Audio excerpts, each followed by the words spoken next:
Greetings, brothers and sisters from around the world, and welcome back to the home, the haven, the stronghold, and the superfortress of intelligent black thought.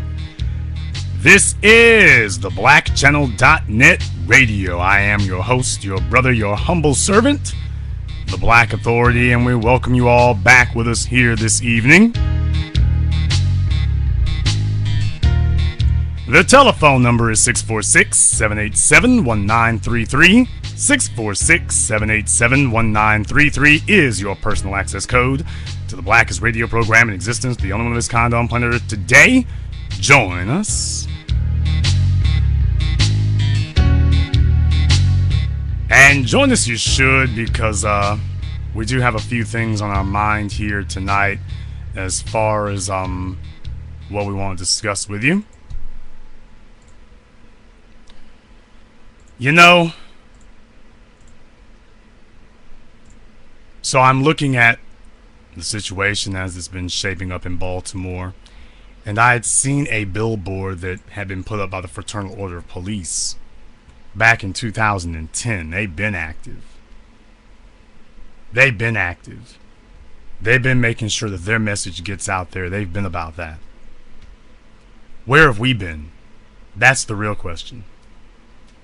Where have we been? Have we been active?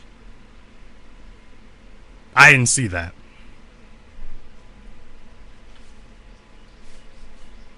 Now, you all know me. When something comes up, the first thing I start saying is where's our money going to? Because that's how you're going to fight any battlers, with your money.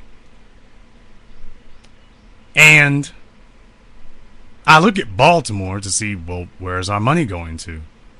And you don't see it. You don't see it. You can see where the bad guys are spending their money. You don't see where black people are spending ours. Not on something that matters. So I got it in my head earlier this week. I was like, hey, I should buy a billboard in Baltimore. Not 100% certain what we're going to put on it, but I'd say, you know what, maybe I should buy a billboard while the eyes of the world are on Baltimore, and that means that everything is going to be super sensitive about it. We should put our dime on this. We should be getting in the fray somewhere.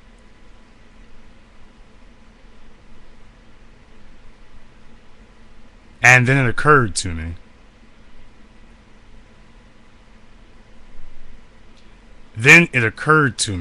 That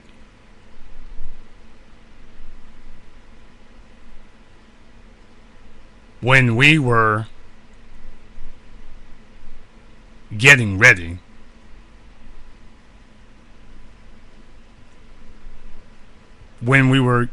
for 7 a.m.,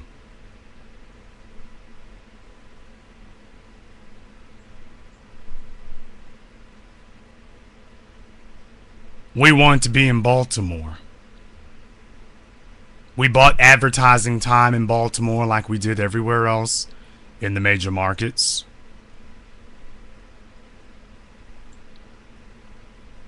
But Baltimore didn't respond.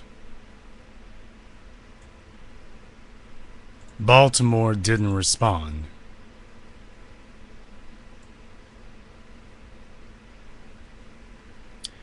And that got me to thinking.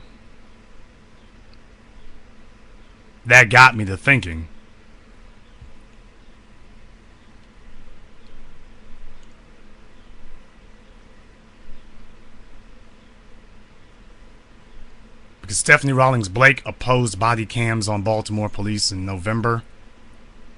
We tried to come to Baltimore in January. She opposed them in November 2014. We tried to show up in Baltimore in January 2015. Freddie Gray was dead in April.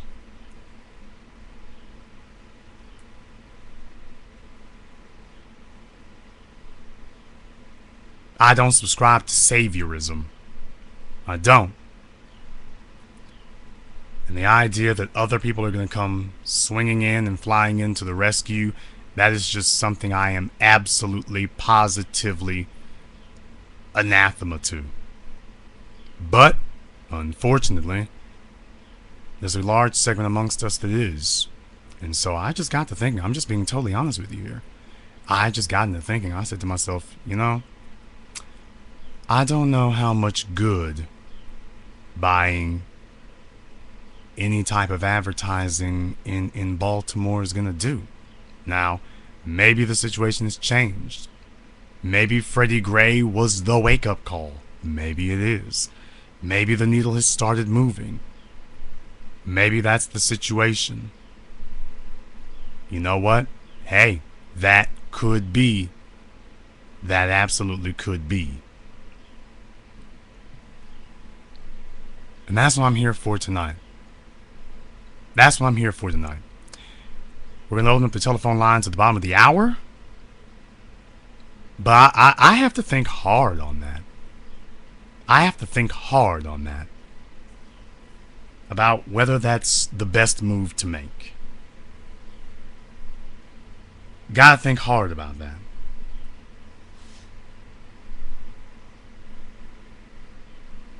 Gotta think hard about that.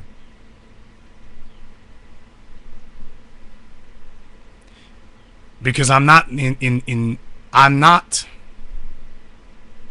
of a mind to want to wake people up. Not interested in that.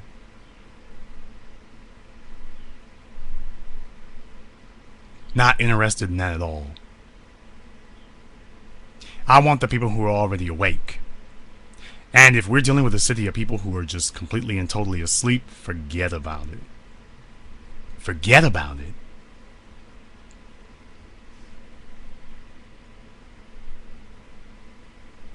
I saw the town hall meeting that TV1 and Roland Martin held at Morgan State, historically black college. They had a lot of people in there. I mean, a lot of people. And I didn't mind that. They held their town hall meeting. I didn't mind that.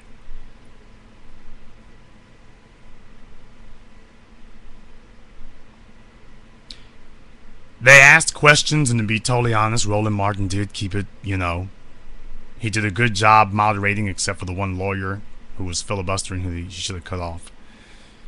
But beyond that, I didn't mind the lineup of people that he had. But what I did mind was at the end, when he was asking, what do we do about it? First of all, that shouldn't have been held for the end. That should have been at the beginning, to be totally honest. We don't need to hear about how bad the situation is. We already know. At least you should. And if you don't, why are you there?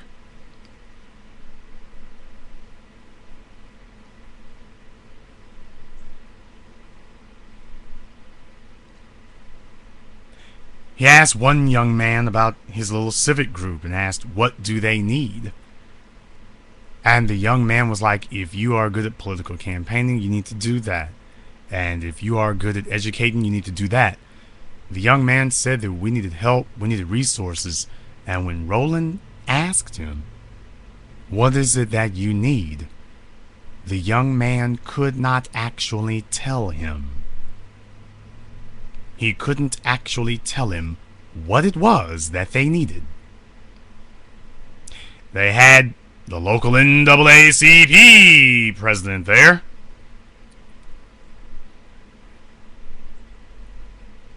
And she said that they didn't have the same resources as other places did and whatnot for the NAACP. At no time did she say that we needed something other than that. Brothers and sisters of Baltimore and around the country, your problem is that you are the poorest people in America. They hate you because you are black. That's never going to change. But they can victimize you because you are poor. And if you are unable or unwilling to articulate and state exactly what it is that you need, then that condition is never going to change. When you are asked, what do you need? And you cannot immediately respond with exactly how much money you need, because that is what you're trying to say. And when we said, okay, how much do you need? And you got coy about it, don't you understand? Nobody's going to give you nothing now. Nobody's going to give you nothing. As a people, we speak in vagaries. We speak in innocuous terms. That's why we say things like black and brown, because we are afraid and frightened and scared to say black. So we found a way to make it more vague, that this is somehow something other than a black issue. We say minorities because we're afraid to say black. We say resources because we are scared to say money. Now, why would you be scared to say money? Well, that's easy to answer. You see, when you've been hanging out with the civil rights failure generation and the Hotep spirituality superstitious generation, the two groups that most try to pass off this fraud that we're going to solve our problems with something other than money, that's what you end up with. You end up with this imaginary idea that you're going to solve your problems with something other than money, and you are afraid to offend those other groups of failures. So you begin playing the game of not being specific either.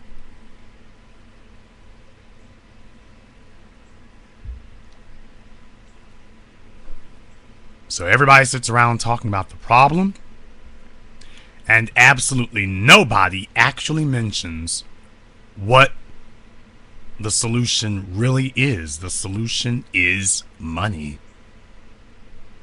The answer is economics.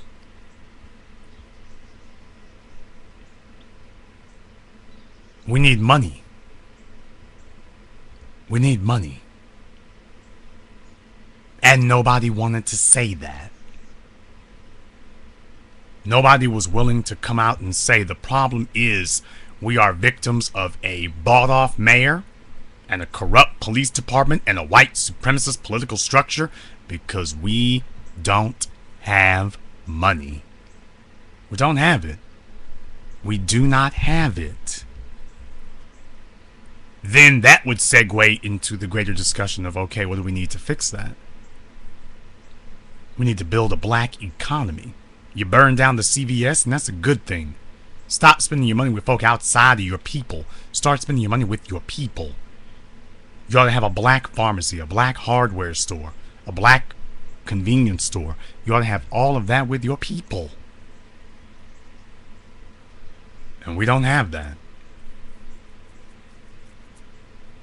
We don't have that.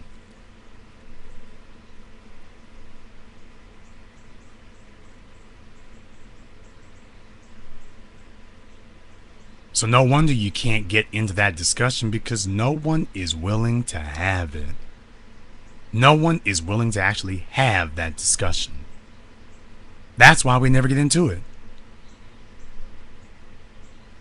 So I watched them all come there in that big room in Morgan State, and they talked and they clapped and they had a good time rock and roll session. The only thing that they did not do was focus the discussion where it matters. The money. And that's why I am afraid that we can have all the town hall meetings we want. We can buy all the billboards we like. We can get together with as many people as we choose.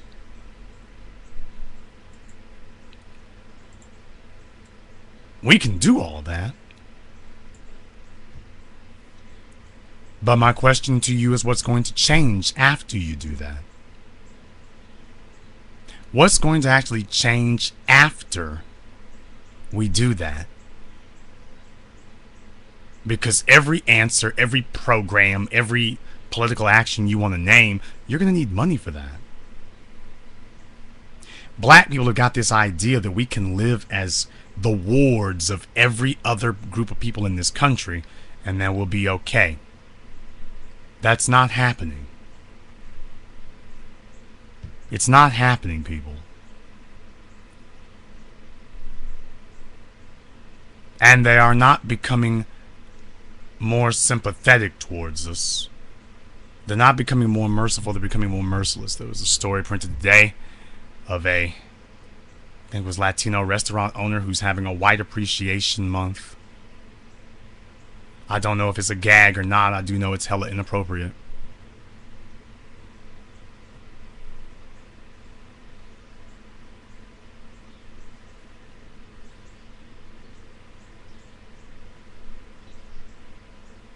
As black people, we are doing everything except solving our problem. And that's the reason why I balk at buying a billboard, at buying advertising. I could do that. I could. But I balk at doing that. And I balk at doing that because I understand where I'm dealing with. Baltimore, when we did call them to being, they did not respond to 7 a.m. at the time. And maybe they found religion since then. Maybe they have. Then again, I don't know. By some of the dancing I've seen in the streets, some of the gesticulating, some of the performing that I see some people doing, I'm not sure. I'm not sure. So that's why I'm here with you here tonight. That's why I'm here with you tonight. Because it hasn't been stated in uncertain terms. It hasn't been. Now I'm just saying it in certain terms tonight. And this is not about 7 a.m. That is not what it's about. Because 7 a.m. was not about a movie. 7 a.m. was about, do you believe that the answer to black people's problems is socioeconomic? Or do you believe that the answer to black people's problems is to pray and sing and protest? Which one do you believe is the answer to our problems? Now, if you believe that singing and protesting are the answer, then there's no reason whatsoever for you to show up for 7 a.m. at all. There's no reason.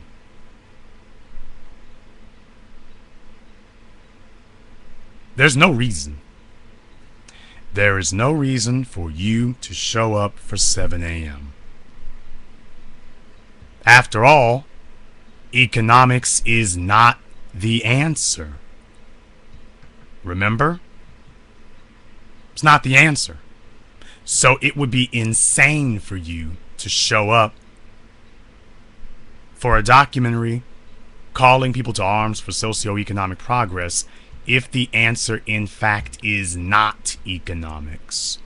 That would be just silly. That would be just silly. Now, if you do believe that the answer is economics, and if you do believe that we are in a critical, crucial situation, it seems to me that somebody would be moved. Appears to me that somebody would be moved. Too many people in black society want to have these deathbed confessions. They want to have these deathbed confessions, these deathbed conversions where they get up after everything has been blown clean slap to hell. Then they want to get up and do something.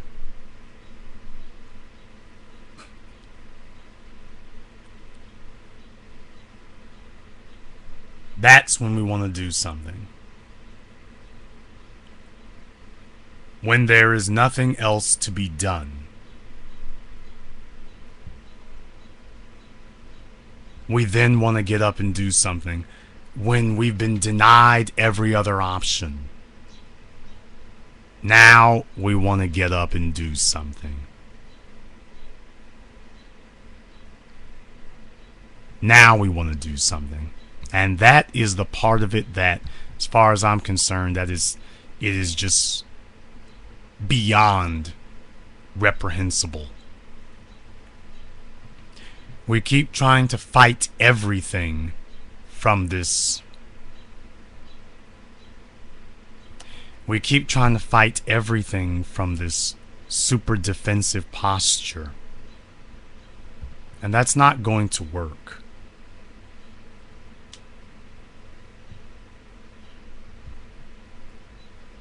It's not going to work, people. We are not going to be able to survive with the idea that we'll just play around, lollygag around, shoot the breeze, and everything else until we just don't have the option of doing anything else. That's not going to work.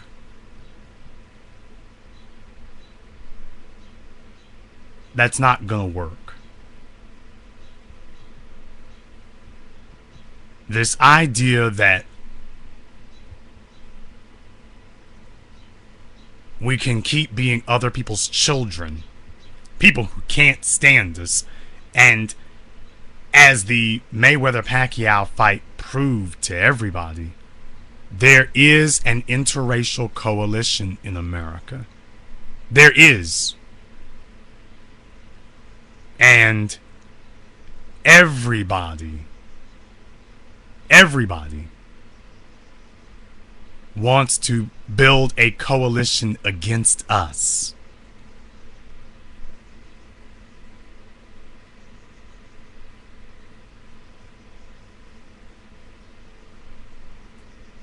There is no debate about this among any other group of people in America. Could you all find for me, where? Just tell me where. Where could you find a website where there is a white woman bragging, actually insulting, and putting down other black women and other black people? I mean, other white women and other white people, to say that you all need to date a black man. Tell me where that is. I'll wait for that one.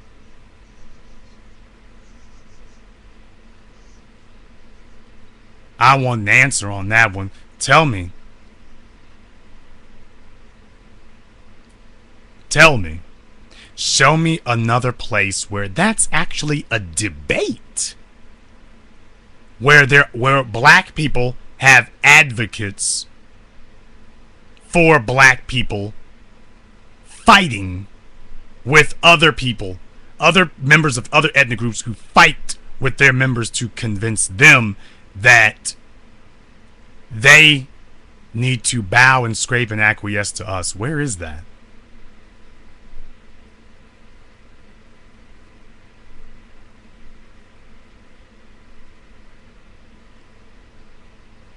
Where is that?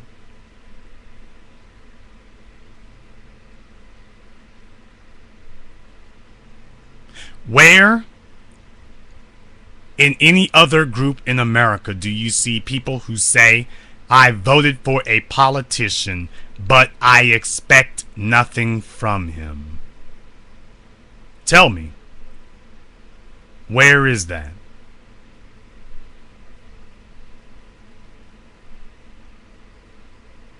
Where is it?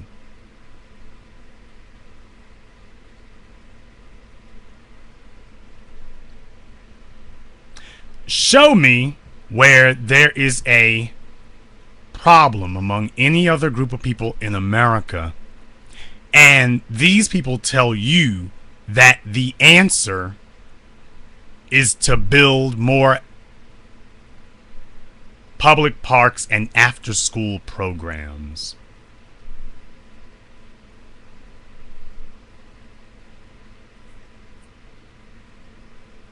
I'm waiting.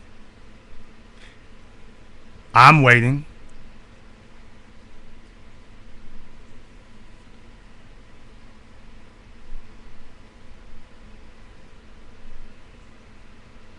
Tell me the group of people, other than black people, who vote for politicians and yet cannot articulate for you what it is they actually expect from their politicians.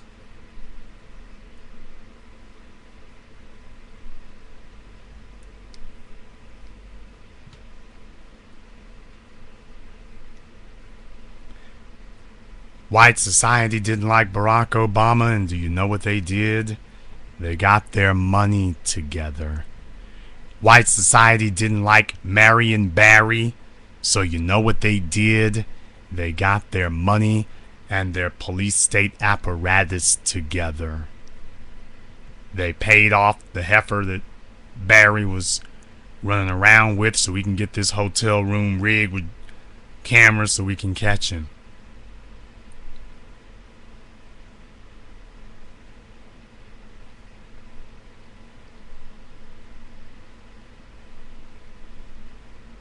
Other groups of people come with their power, wealth, and influence to confront a problem. Other groups of people do not attempt to confront their problems with intangibles, with group talk. They don't attempt to do any of those things. Black people are the only people who attempt to do that. The only ones. So if you want to know why I kind of cooled on the idea of buying that billboard right in downtown Baltimore, and actually you have to buy a number of them, which is fine by me, but if you want to know why I kind of cooled on that idea, now you have some ideas to why. I may not be here very long tonight, but I will see about taking a couple of phone calls. The telephone lines are now open. The number is 646-787-1933. That's 646-787-1933. It's your personal access code to the blackchannel.net radio program. Definitely you are invited to join us. And you want to call in, questions, comments, concerns, complaints. Definitely that's the number you want to call. Let's get caller from 239. You're on live with the Black Channel. Hello? Yes, what's your name? Where you calling from? My name Francois, calling from Miami, Florida. And what's on your mind, brother? Nah, brother, I see what's going on. It's just I don't know how to start. Like as far as getting brothers together. Because when you talk with a lot of people, it's like it doesn't bother them on what's going on, on the news and what our people are going through right now. So it's kind of frustrating on where to start. I share your videos and stuff like that, but I don't know. It could get frustrating at times, So just calling in, I guess, for some ideas. Well, I mean, first of all, I got one question for you here, Brian. And I posed this question earlier. I got one question for everybody out there. Now I want you to answer this for me, Brian. Anybody else out there, you can call in and answer that too. How long do you all think it's going to be until the next unarmed black man is gunned down on video? How long do you think it'll be before the next unarmed black man is killed on video? How long? No. This is America. It's probably already happened. They just didn't blow it up yet. It's just a matter of days. It's just ticking away. Anytime now. Anytime, and that's crazy. That's crazy. You know, everybody wants to, you know, to reconcile, or, you know, to live together in peace and forgiveness. I mean, we've been here 400 years. We can't still be in this position. We can't. I don't know what it's going to take for people to wake up. Any day now, brother.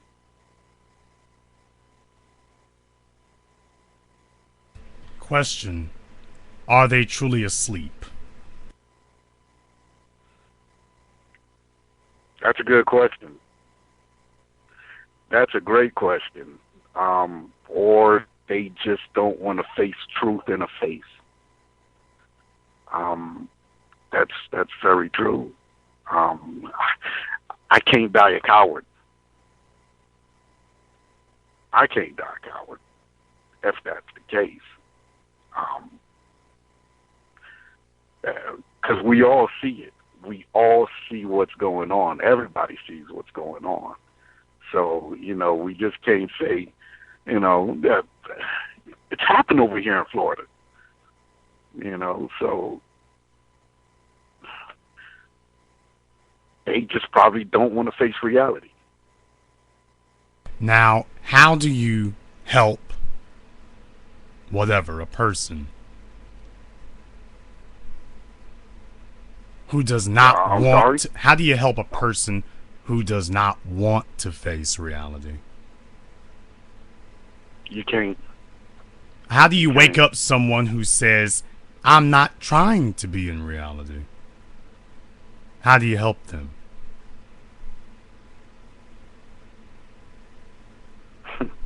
You bringing me to the reality right now. You can't. You can't do it.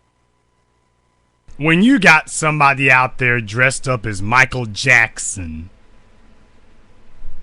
dancing in the middle of the damn street in Baltimore, simply because they see CNN cameras, that person is not ready, prepared, or willing to face the situation that we're in. Right. That person is telling you, dude, I surrender. Whatever these folks gonna do, they gonna do it. I'm just here to dance. I will dance, sing, hoe myself, whatever I gotta do to survive the next 5 minutes. But damn what y'all talking about. I'm just trying to survive. Right. Is there hope? For those of you who saw the documentary 7 a.m., you know that I asked all the people I spoke to about that. I asked them about that. Right. I asked them, is there any hope? I asked them. Brother, we are here to answer that question. That is the purpose of the Black Channel, is to answer that question, is there any hope?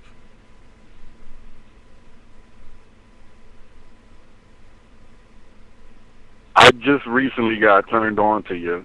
So, yeah, you know, just now hearing about 7 a.m., I didn't get that yet. That is something that's going to be on my soon-to-do list, is to get the documentary. Would this be at, this is at 7am.com or? 7ammovie.com. 7ammovie.com, all right.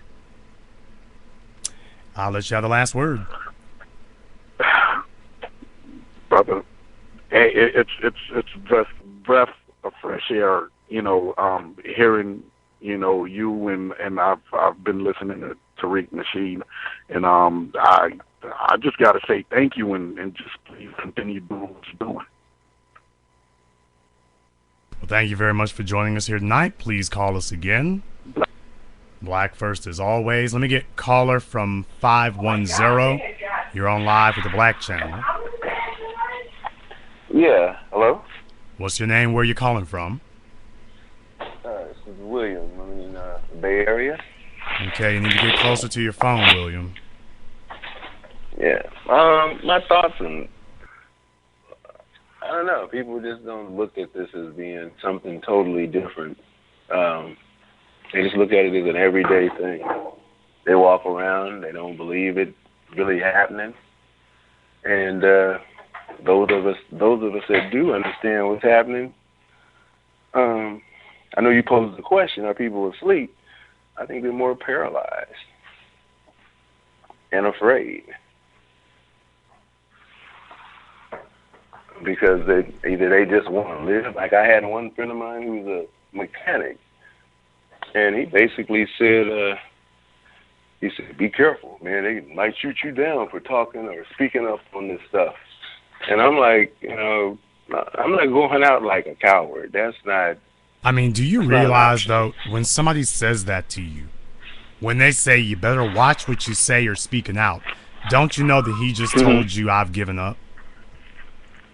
Yeah. Oh, yeah. He's just told you the bad guys have won. I surrender. I give up.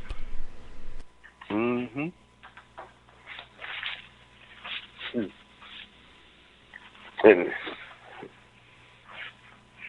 And it's like there's no.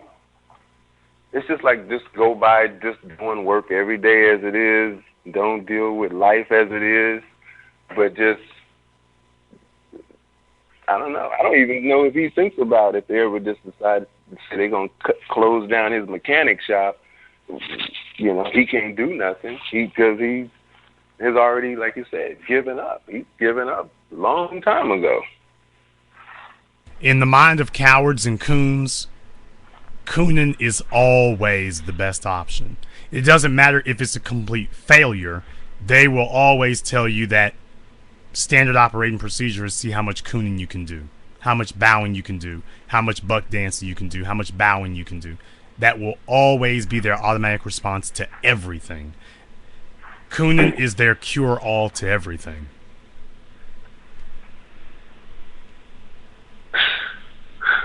Like it's like and looking at that boxing match, people were so much of, Pacquiao should have did this and Pacquiao should have did that, and when they talk about Mayweather, they talk about how negative.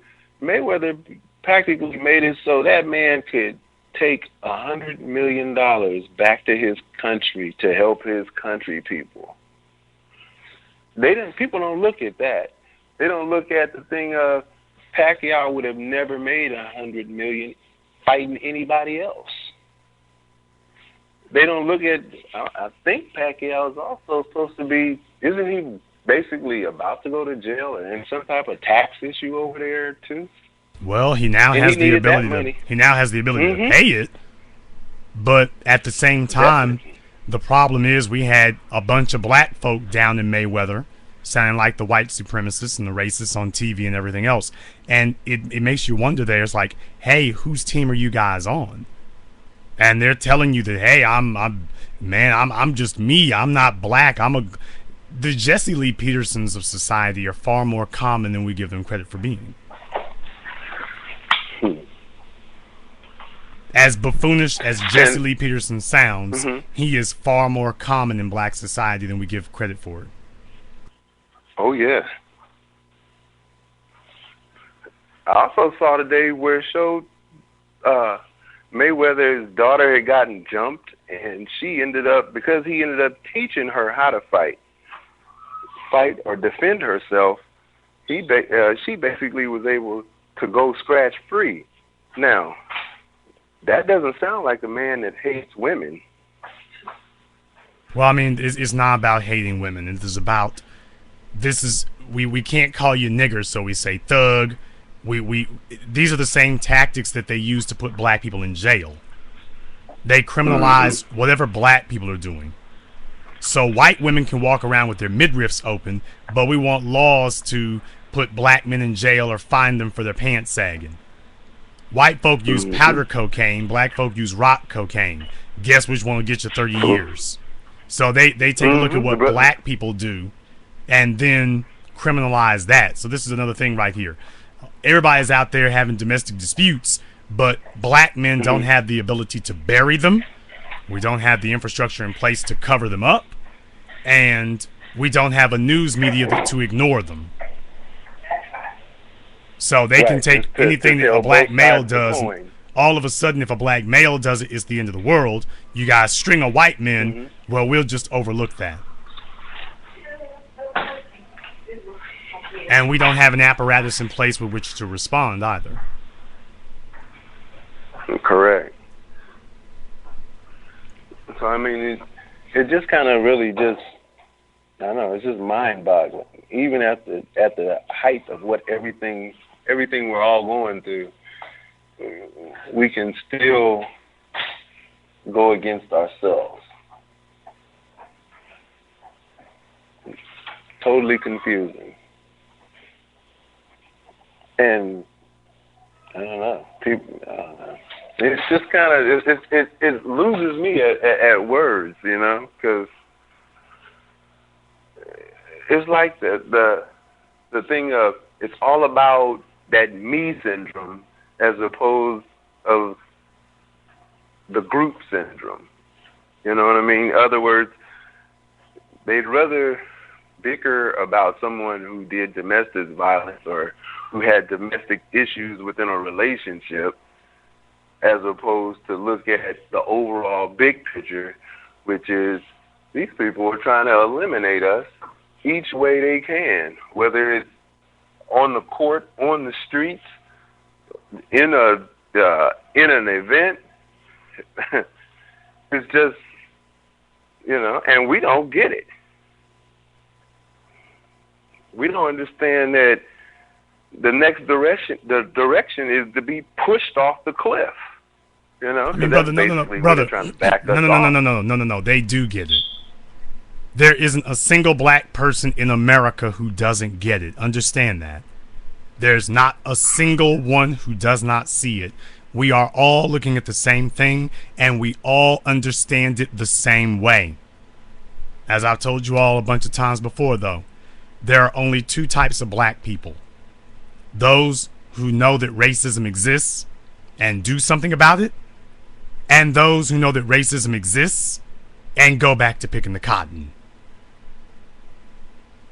And some would just rather just pick the cotton, which is butt dancing or being a 92-year-old man and standing there dancing for a white weatherman, or defending themselves and trying to speak up and building their own power structure. I mean, I don't think that's so bad. I mean, because every time I mention black empowerment, or even in the crowd of where white people are, them ears go up just like a German shepherd. Like, and they don't get scared. They want to listen. And I really don't. That's why I said I think we just don't get. Well, like you said, we ignore it basically. But I just wondered though. I mean, I know you guys talked about power structures. Now, is there a way we can just basically start it up over the internet? I mean, because I know you said people need to be able to get their own business, and try to have as many streams of cash. But when you don't have enough people around you to support you, can't the support come through people who are yet far away, but yet so near because we have connection through the internet? Well, I mean, it is, brother. I mean, that's with 7 a.m. I ship worldwide. There's no Netflix is a global business. So this idea that, oh, I can't be in business because I don't have these people in my neighborhood, that's bullcrap. That's nonsense. That's for people who want to have a low intellect business. What that really means is that if you don't have enough people around you, you need to have a good something that you make, goods or services that you offer that transcend distances like that. That's what you need. But if you're looking for excuses, brother, a person looking for an excuse will always be able to find one or make one. Always. And a solution-oriented person will always be able to find a solution or create a solution. Thank you. A person who wants excuses will find it or make it. But at the end of the day, they are not trying to do what you're trying to say. And a person who wants to get free is going to get free. No matter how much you try to trap them or hold them. Mm-hmm. They are going to get free. They're going to. Now, the only real question is that you or is it not? That's the only real question. Which one? The real question is, which one are you? Are you the guy who's gonna make excuses no matter what? Or are you the guy who's gonna get free no matter what? It's just that simple. Because you know what's amazing? You know what's amazing to me, Brian? When a black man wants some draws, boy, he becomes damn me Steve Jobs figuring things out. He becomes Thomas Edison. He becomes Thomas Edison figuring out solutions. But he will make that happen. Now, when it comes to overthrowing white supremacy, all of a sudden, his head ducks down. Man, I don't know about that there, man. It's rough out here, man. And it's rough out here, man. We need to leave them niggas where they at. There is no room in the future for the excuse makers. There is no... The guys who are, satisfied being the plantation bucks, there's no room in the future for those guys. There's no room in the future for them. There's nothing. Oh yeah, I believe it. There's no room in this future because there's only going to be two types of people. I mean, and that's those who are doing and those who just watch and get left behind. Because I just don't see that happening to people who are just are content and comfortable in this white supremacist environment and living quarters. I mean, because basically, it's gone from the Bible to the cotton fields to basically to the point to where we're at now. Basically just so comfortable at what they have and what they have acquired. Basically, white supremacy has made it as comfortable as possible for us to just sit back and take whatever they do, and in other words, get slapped upside the head, kicked in the butt, shot in the back, and all we do is, well, at least it wasn't me, or that's it. And it's a sad picture, especially coming from a group of people who were basically supposed to be some of the most powerful, creative people ever born on the planet. Well, I mean, you can be powerful and you can be creative, but cowardice will overcome your creativity. Because you see, if you're terrified and scared, even if you have the answer, you will not use them. Even if you have the answer, you will refuse to use it.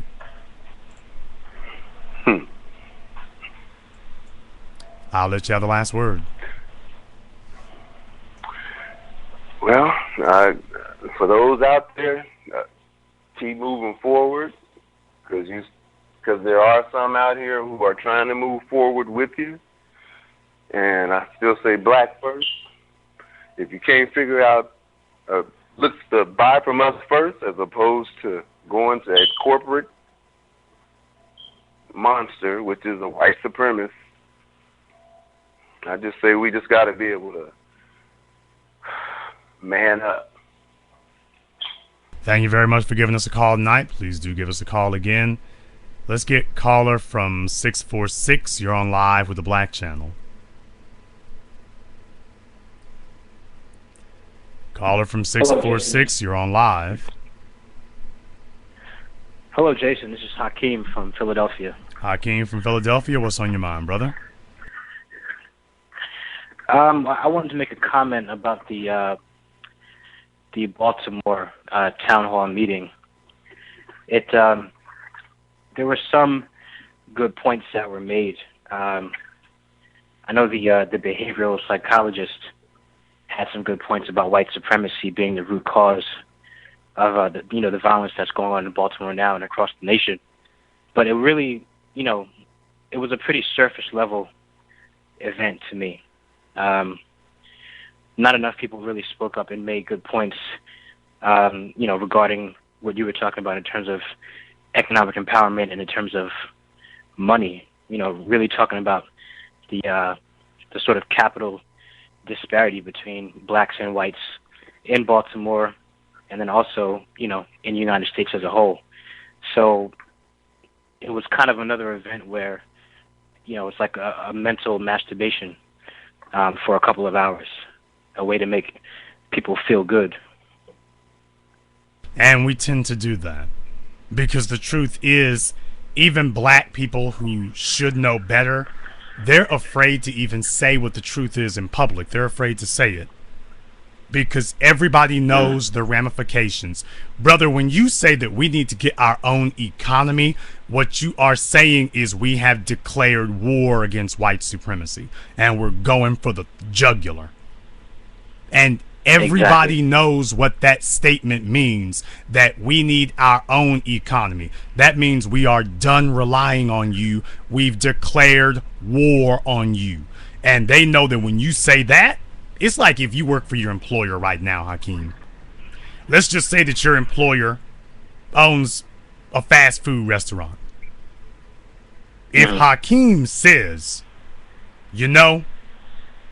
gets together with the other workers and says, we ought to start our own restaurant. Brother, don't you? I know. How old are you, Hakeem? I'm 31. Okay, so you're old enough to know. When somebody at your job says something like that, you know the chill that goes through the air when they say that. Folks start looking around to see who heard it. They start looking around to see if a manager or somebody in authority heard you say that. Because that's tantamount to high treason. That is saying that I'm not going to argue with this guy. I'm going to frickin' bury him. I'm not going to pick up a gun, but I'm going to bury him. So when you say that, you better be deadly serious in what you mean. You better understand that that's an all or nothing proposition when you declare war. I told you all that Raymond F. DeVos said that economics is war waged by other means. And when you got to have guts, Hakeem. You got to have guts to declare war on somebody. It's very true. And I don't know if you noticed how the brother from he was the former president of the NAACP. I forget his name, but he kept trying to weave in other people's stories about how it's not just a black thing, and it's an issue with poor people in general. And I'm not saying that's not true. If you look at the data, but it's not.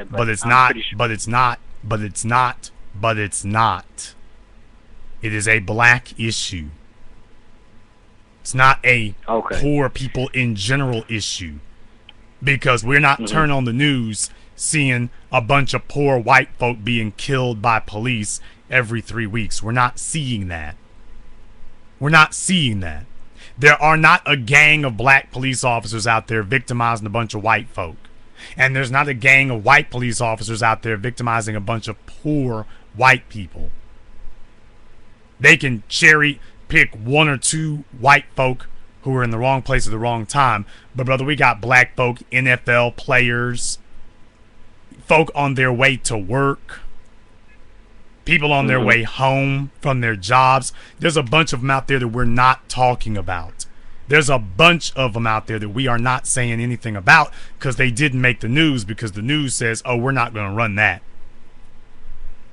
There's plenty of others in the news said we ain't going to run that because they know what it means. It happens. There was a case that I just posted up here yesterday, as a matter of fact. There's a case, there were 4 parole officers Oh yeah. got pulled over by the police. And I forget exactly where it is. Let me check on that right quick. But it was 4 parole officers, and they were just pulled over because somebody had said that they saw, quote, 4 big people in a car wearing bulletproof vests. Now, first of all, since when did being big become a crime? Because if you're pulling people over at gunpoint, by the way, the cops pulled them over at gunpoint. Exactly. Since when did being big validate or qualify you to get pulled over at gunpoint? And since when did wearing bulletproof vests justify you being pulled over at gunpoint? Since when did those things become crimes? When did they become crimes? There are not stories of white bail agents. You got white bail bondsmen, Dog the Bounty Hunter, and the rest of them. They roll with their bulletproof vest 24/7. When is the last time they got pulled over at gunpoint? Brother, it's a lie. And that's because the civil rights generation and the coon emulators that follow them, like the NAACP, they are weak and cowardly. And they demand to speak in vagaries because they're afraid that if they just say black, nobody will care. So if we can make this a bigger than black issue, then maybe somebody will care. That's cowardice. Gays, you don't see no gays out there talking about black folk. You don't see no Latinos out there talking about black people. Black folk are the only ones who say blacks and Latinos and gays. We're the only ones who do that. These other groups don't even mention us. We don't even exist. When they go to talk to politicians and TV networks, we don't even exist. That's the truth. I saw Floyd Mayweather posted something today about a T-shirt that he's having printed about being the greatest boxer, and you should just see the comments section. There's a bunch of white people and a bunch of Hispanic people just slandering Floyd Mayweather, cursing him out, calling him a nigger, all this type of stuff. And there's 1 or 2 black people, a couple coons, thrown in there, but the rest of these people just have vitriol towards Floyd Mayweather. They just can't take their loss and go home. It's just a constant fight. But then you have the coons in our race who constantly want to include everybody else when it's time to make moves.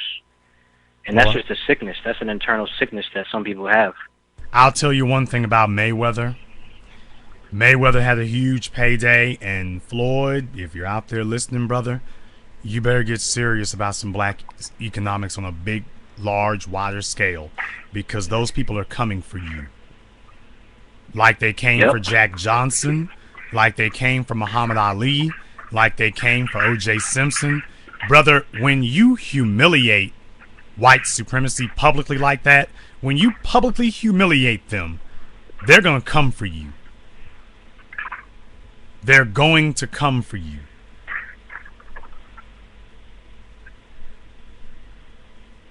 I don't know how seriously Mayweather takes that, but I'm telling y'all, they're coming for him.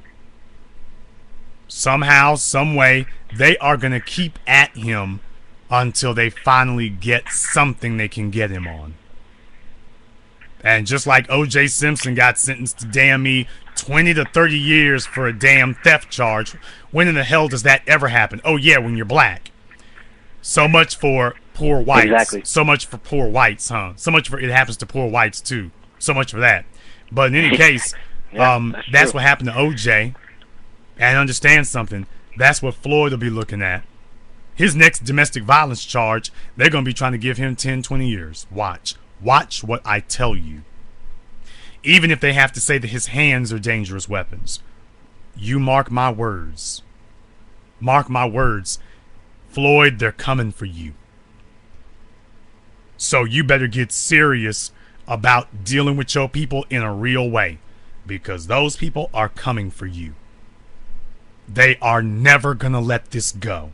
Not now, not ever. You publicly humiliated them and flaunted it in their face. And if you don't build up a bulwark of capable black people with resources to help protect your ass, the next white judge you go in front of, they're going to They're not going to say it in these words, but they're going to be like, and this is for Ricky Hatton and the Pacquiao incident and Mr. Y'all can't F with me and all this stuff. This is that. We can F with you now, can't we? We can F with you now, can't we? We couldn't beat your ass in the ring, but we got you taken care of outside the ring, don't we? Mark my words. Mark them.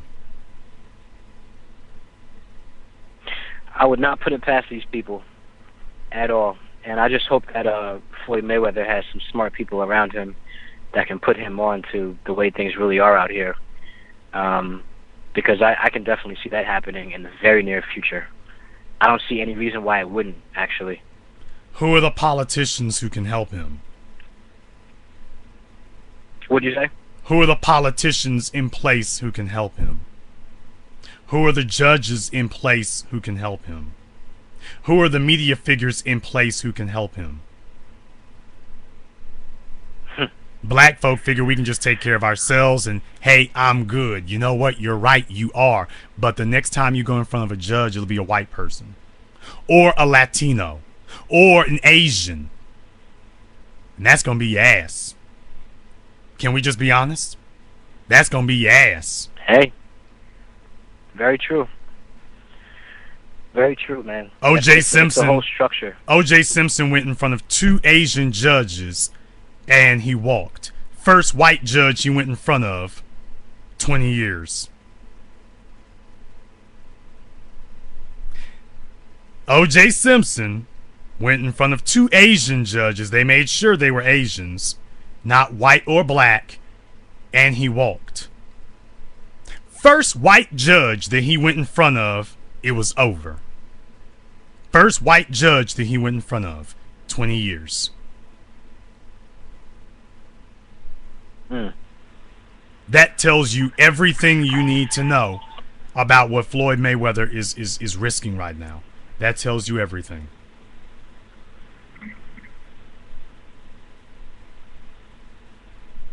Real talk.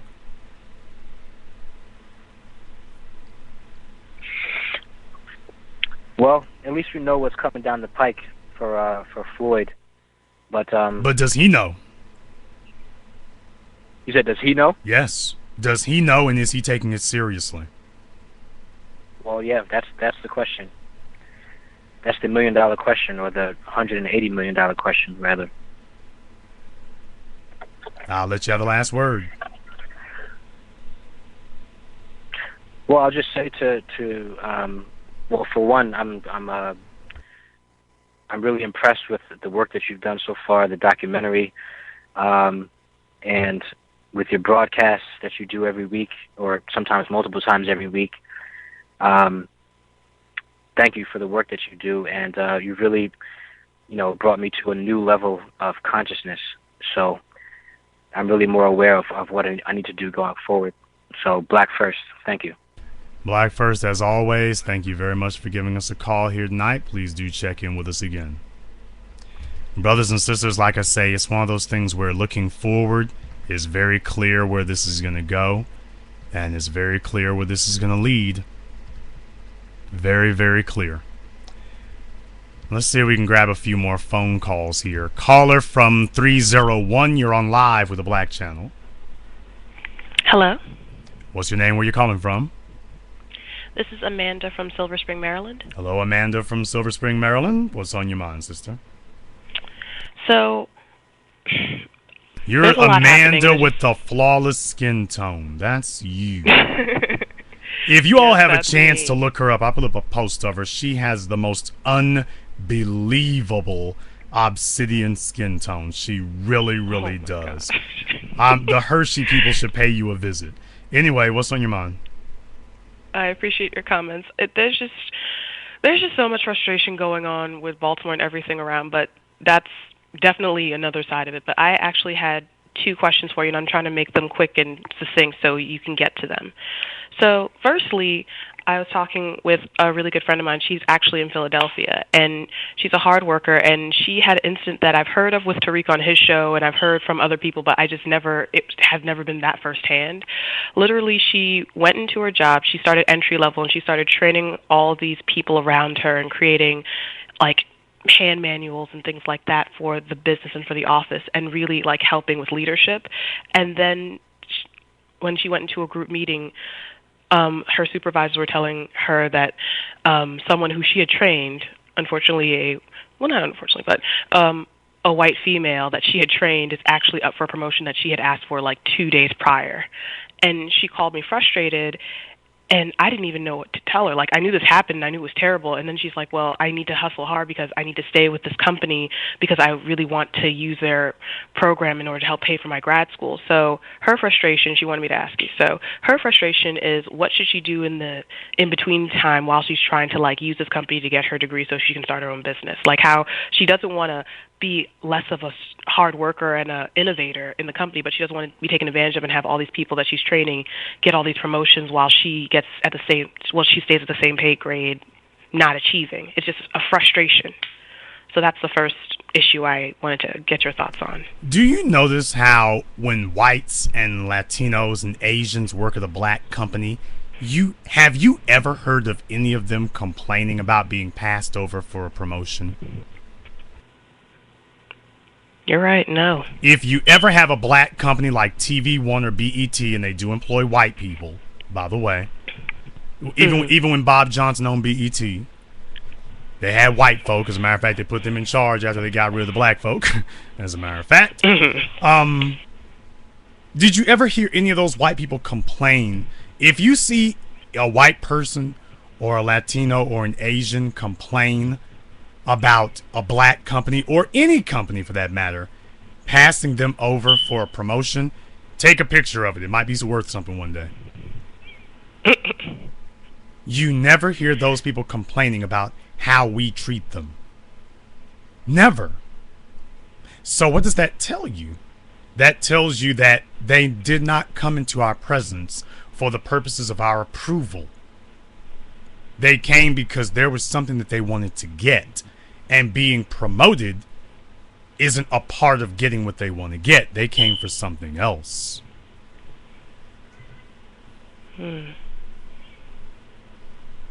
They came for something else. Iggy Azalea hangs out with black folk just enough to establish street credibility in the eyes of other whites. That she's slummy enough to be black since she's slept with a couple of black dudes. So she's an honorary black person for the purposes of her music. But everything else about her life is white. Remember Mark Wahlberg. Mark Wahlberg, a.k.a. Marky Mark. Because Iggy Azalea told y'all that her, quote, black scent is real. Half of you from Australia. I mean, you are literally from Australia, trying to sound like you from Atlanta, Georgia. Are you kidding me? Mark Wahlberg pulled off the same con job 20 years ago. Look at him today. Does he sound like that today? What a difference a job change made, huh? So these people don't get around us for the purposes of our approval or benefit. They come around us for something that they want to get because they got a master plan in place. If she's got a master plan, her master plan needs to be impervious. I don't see how a promotion is part of the master plan. I don't get it. Well, her master plan is to literally go to the company, and because they have like a great program that helps pay for grad school, which she wants to get. So that's why she's there. But at the same time, when she's doing all this hard work and she's not being rewarded monetarily for it, it's not even about the promotion, it's just about monetary approval. Okay, I see where you're going with this, I think. Yeah, I mean, if she wants to pay for grad school, then go to grad school and be done with it. But it sounds like she's upset because she feels invalidated. And that quest, that endless quest for validation, that is something that will haunt her for the rest of her days. She will be 60 years old telling you about grad school, still trying to get that promotion at that company because she wants their validation. So I just wanted to clarify. So basically what you're saying is if her master plan is she went to the company because they have a great they have a great incentive to help pay for grad school so that she can get out debt free. If that's her master plan, so she can start her own business, and that's what she needs to focus on, not worry about all this other tiny stuff. If that's what she claims, if she's sincere about that, I don't see why this promotion would even be an issue. She'd just be like, yeah, and that's the reason why I don't want to fool with y'all like that, because there's no future with you.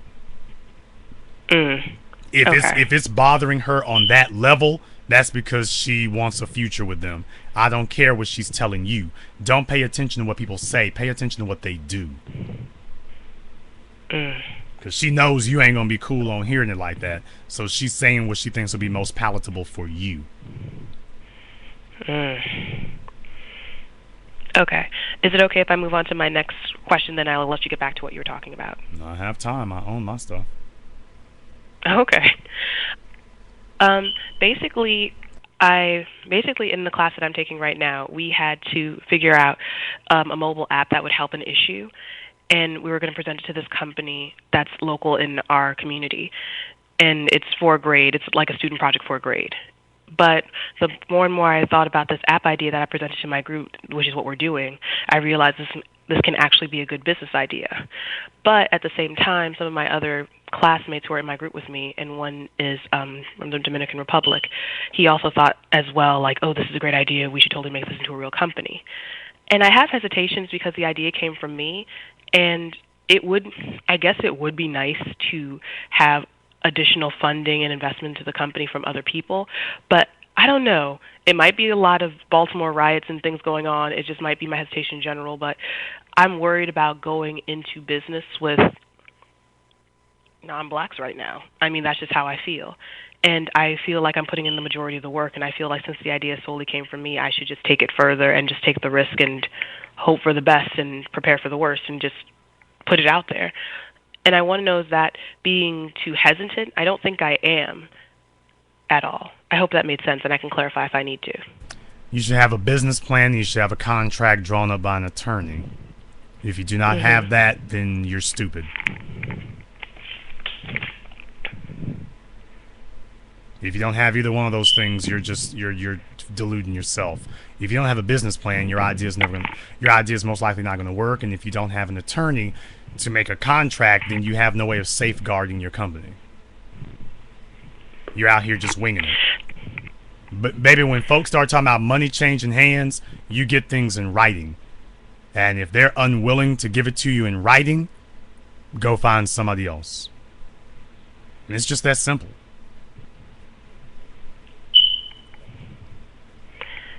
So basically what you're saying, it doesn't matter who you go into business with as long as you have everything that you want in writing, it's fine. Even if it's a non-black person. You're thinking I'm being too paranoid. It doesn't matter if they're a non-black person. You want to make sure that if it's going to be your company, then all the deck is stacked in your favor. The deck stacked in your favor. That's the way business works. Now, if they want the deck stacked in their favor, they make the company and then come to you and bring a contract to you. Now, that's how that works. Now, if you're going to make a company and bring a contract to them, then that's what it's going to be. Anybody who does business with me will let you know that when they do business with me, the deck is firmly stacked in Jason Black's favor. But that's because I'm paying for everything. You want things stacked in your favor, you start paying for it. You want something from me, I get a piece of ownership. That's the way it works. Now, we might negotiate over ownership, but we're not going to negotiate too long depending on how much I put into it. Because I tell you what my contribution is worth, not the other way around. If you think you can do better, go find them.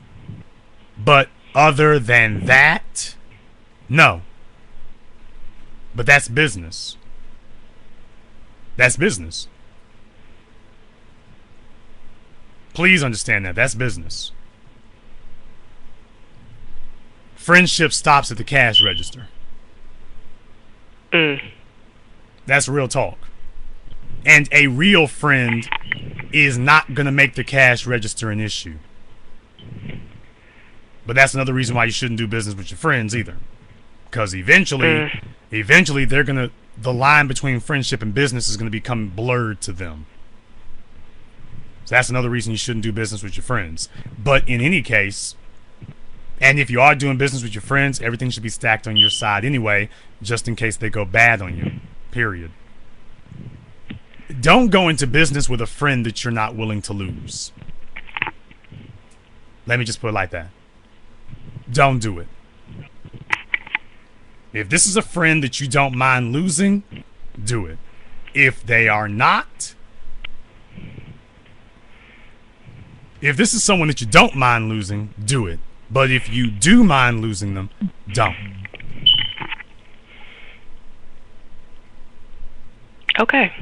But as far as their ethnicity, that's not a factor.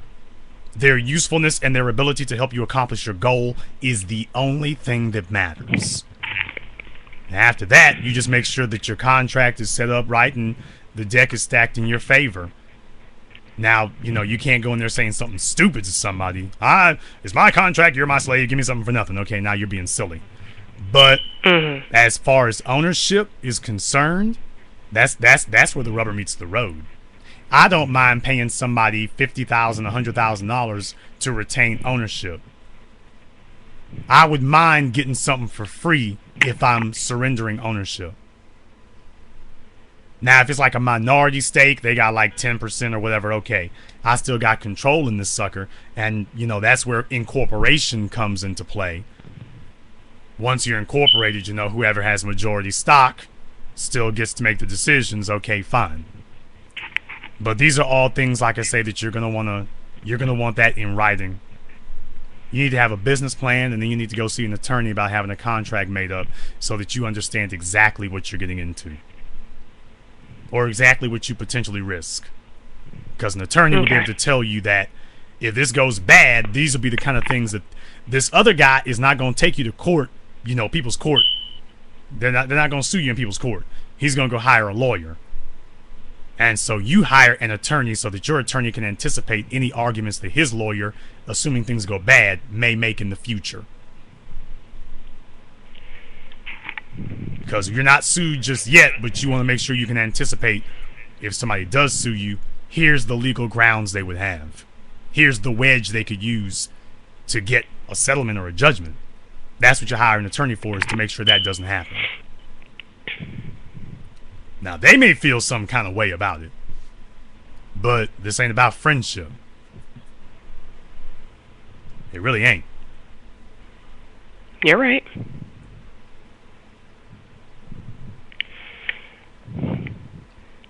All right, well, that's the question I had, and thank you for clarifying and filling in a lot of those gaps. And, yeah, thank you. Thank you very much for giving us a call. Please do call in again. Let me get here. Another caller from 239. You're on live with the Black Channel. Yes, hello. My name is John. I'm from Florida. What's on your mind, John? Oh, wait. Hold on a second. Oh, okay. Can you hear me? Yes, we can hear you, John. Oh, okay. Yeah, there was something I had seen. I seen an article. I don't know if you heard about it. There was something about, what was that lady's name? She had played in the Django. Yeah, what was her name? Melanie or Daphne or something like that, yeah. I seen the article that you're talking about. You said that there's an article that said something like she's being made to apologize for the incident with the police, where she got detained earlier this year. That they're actually making her apologize to them. Yeah, that's what I was going to ask you about. I was like, that's insane. I'm like, what? I'm like, that just shows you again how white supremacy works, man. I mean, damn, they can make you apologize to them. And no, what I'm saying is that to everybody who knows about that, by the way, I forget what her name is off the top of my head, and it doesn't really matter. It's like Melanie or Daphne or something like that. And She was in the movie Django Unchained. She was the bed wench in the movie, and who was all smiling at Calvin Candy. And it turns out that that was actually really what she is. Now, there's a story that said that she's being made to apologize or issue an apology for it. Doesn't that sound like some 1915s Jim Crow stuff right there? That not only is there a ruling against you, but they're telling you that you have to apologize for this, that, and the other. That's some humiliation stuff. Okay, you got some background noise going on there. But definitely thank you for giving us a call. But yeah, that's what you got right there. This is some Jack Johnson mess. This is some we're here to humiliate you mess. That's what that is. That's some we are here to break you. We're going to hold you up as a public example of our power and our ability to punish you people. That's what this is about when you see something like that. Okay, Ambush says Danielle Watts. I knew it was like D something. But this is what they're trying to show you, is that we have the ability to punish you. We have the ability to publicly humiliate you. This is not about your offense. This is about us proving that we have the power to humiliate you people. Oh yeah, by the way, her white boyfriend, husband, whatever, has anybody heard a peep from him about how this is racism and white supremacy run wild? Has anybody heard a peep from him? Oh, I wasn't supposed to bring that up, was I? I wasn't supposed to resurrect that because she wants people to forget about it. I wasn't supposed to bring that back up, was I? That she spent so long trying to tell us all that white supremacy does not exist. I bet you they made a believer out of her ass in one evening, didn't they?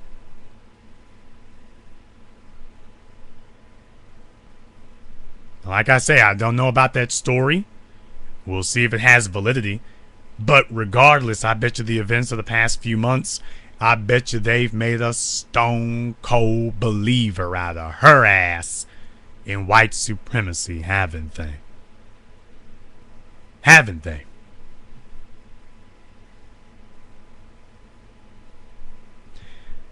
Let's grab another phone call here. Caller from 786. You're on live with the Black Channel. I'm just listening. Okay, you should have pressed 1 on your phone keypad.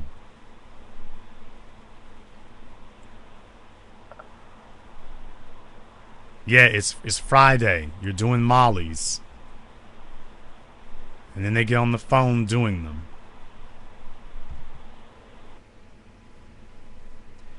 Caller from 203, you're on live with the Black Channel. Hi, Jason. My name's Ashley. I'm calling in from Connecticut. Hello, Ashley from Connecticut. What's on your mind, sister? I was just listening to the previous woman ask a question for her friend, and I almost exploded inside when I heard it because that is my story.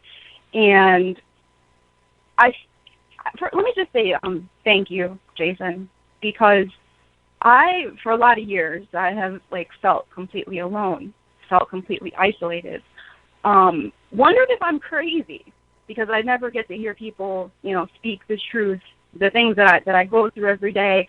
To then pretend like they're not there.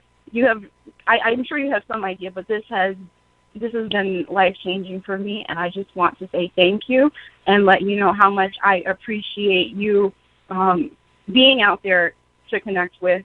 I love what you're doing. But to the woman that was just calling in for her friends, corporate America is not the place. And I just feel really bad for anyone who's thinking that, if I just get that MBA, if I get that PhD, suddenly they're going to accept me. Suddenly I'm going to be worthy. Suddenly I'm going to get what's coming to me. That is the exact situation that I'm in now. And just knowing the truth and because I grew up thinking if I do my best, if I try hard enough, I can overcome this, I can do it. How's that working out for America, you? And how'd that work out for you? It just not work out. And I'm 30 years old now. I started out, when I was 18, definitely bright. It's like I'm headed straight for the top. And as of last year, what I've wanted is really to just be left alone. There is no hiding. You cannot be good enough. They will steal all your ideas and claim credit. I've watched so many people get awards for the things that I do. They will not leave you alone. And this is just something that we all need to accept. And my experience, it reminds me of when I see the picture of the little black girl integrating to schools. That girl, she went on to get spat on, to be put into an environment that was completely trying to expel her, to reject her, and worse than that. Do you all understand how damaging that is to put a child in that environment, where you're putting this child out here to be the mascot for your phobias and fears and insecurities? Don't you all know that breaks people to do things like that? Yes, it is. You're taking a child and putting them into a situation where people who absolutely hate them at a time in their lives where they're supposed to be loved and cherished and shown their value, and you're deliberately putting them into situations where they have no value because you have grown up with an inferiority complex and emotionally dependent and beholden to these people who cannot stand you. So you're sending this child out to try to vicariously redeem yourself. Yes, and it is psychologically unbearable. And I'm just tired of, it's not if I do better, if I work on my social skills, it's not that. There is nothing I can do to be left alone. There is nothing that I can do in that environment to get the respect that I deserve. I don't even want it. It's not going to happen. And I just feel like, more people need to hear the honest voice. They need to know what's waiting for them. And let me tell you, I've done everything right. I was that kid, that overachiever. I really, believed it. And when white people get laid off, because they will come to tap your shoulder when you're of no more use, you train everybody underneath you. They will get promoted ahead of you. That's the way it's supposed to work. You're not there to shine. They're not going to let you shine. And they can use their entire environment to expel you from it. And there's nothing that you did. There's nothing that you can do. You said it. They do it because you're there.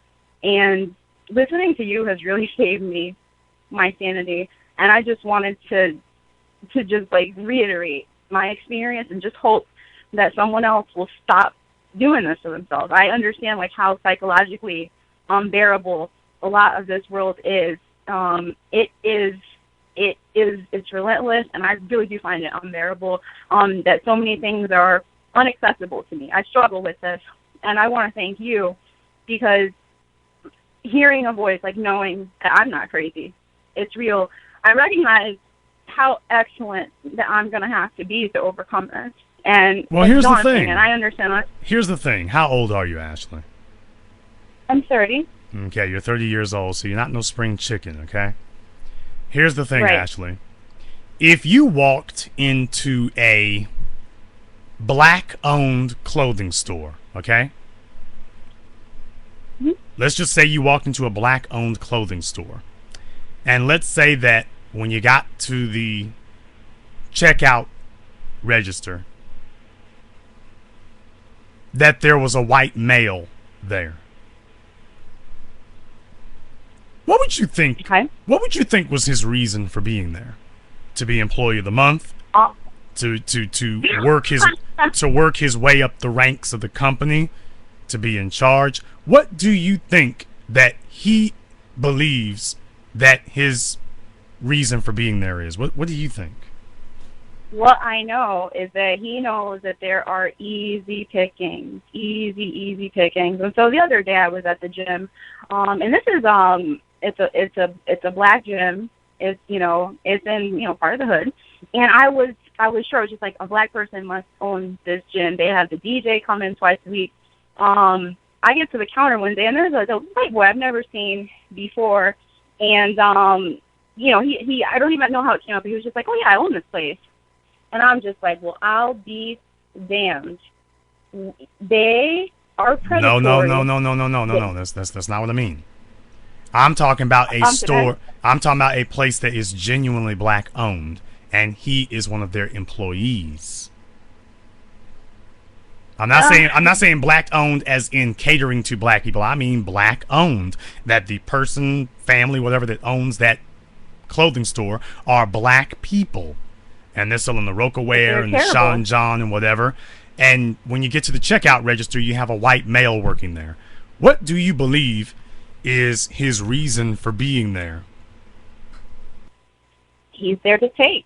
He came to get something, whether it be money. And honestly, as a white person in a black environment, it's really a privileged, position to be in. So I actually do understand, why they seek those spaces. Like, they have a privileged place there. They're treated very well. Black people are fairer to everybody than they are to us. And so I understand why he's there. I don't understand why the black people, why they would do that. So I get it. You don't understand why he's there. He is there because there's something that he came there to get. That's why he's there. Okay. He's there because there is something that he came there to get. So he doesn't care about promotion. He doesn't care about that at all. Like I explained to you before, with Marky Mark and Iggy Azalea, they didn't come to Iggy Azalea didn't come to T.I. so that she could be the best act on his record label. That wasn't her reason for being there. Mm-hmm. That was not her reason for being there. So she didn't care whether he let her in the studio every day or not. Mm-hmm. That is the truth. And that's the point. Mm-hmm. That's the point. So as black people, white folk come into our companies to learn what they can use to profit themselves, and then they leave. Mm-hmm. You're 100% right. And black folk go into other people's companies trying to figure out how we can retire at the damn place. That's what because other people's goal is to have 3 beach houses in Maui, Tahiti, and Hawaii. Black folks' goal is to buy a new car with some rims. That's our goal. The guy who wants 3 houses, he knows he's got to get a whole lot more to get that.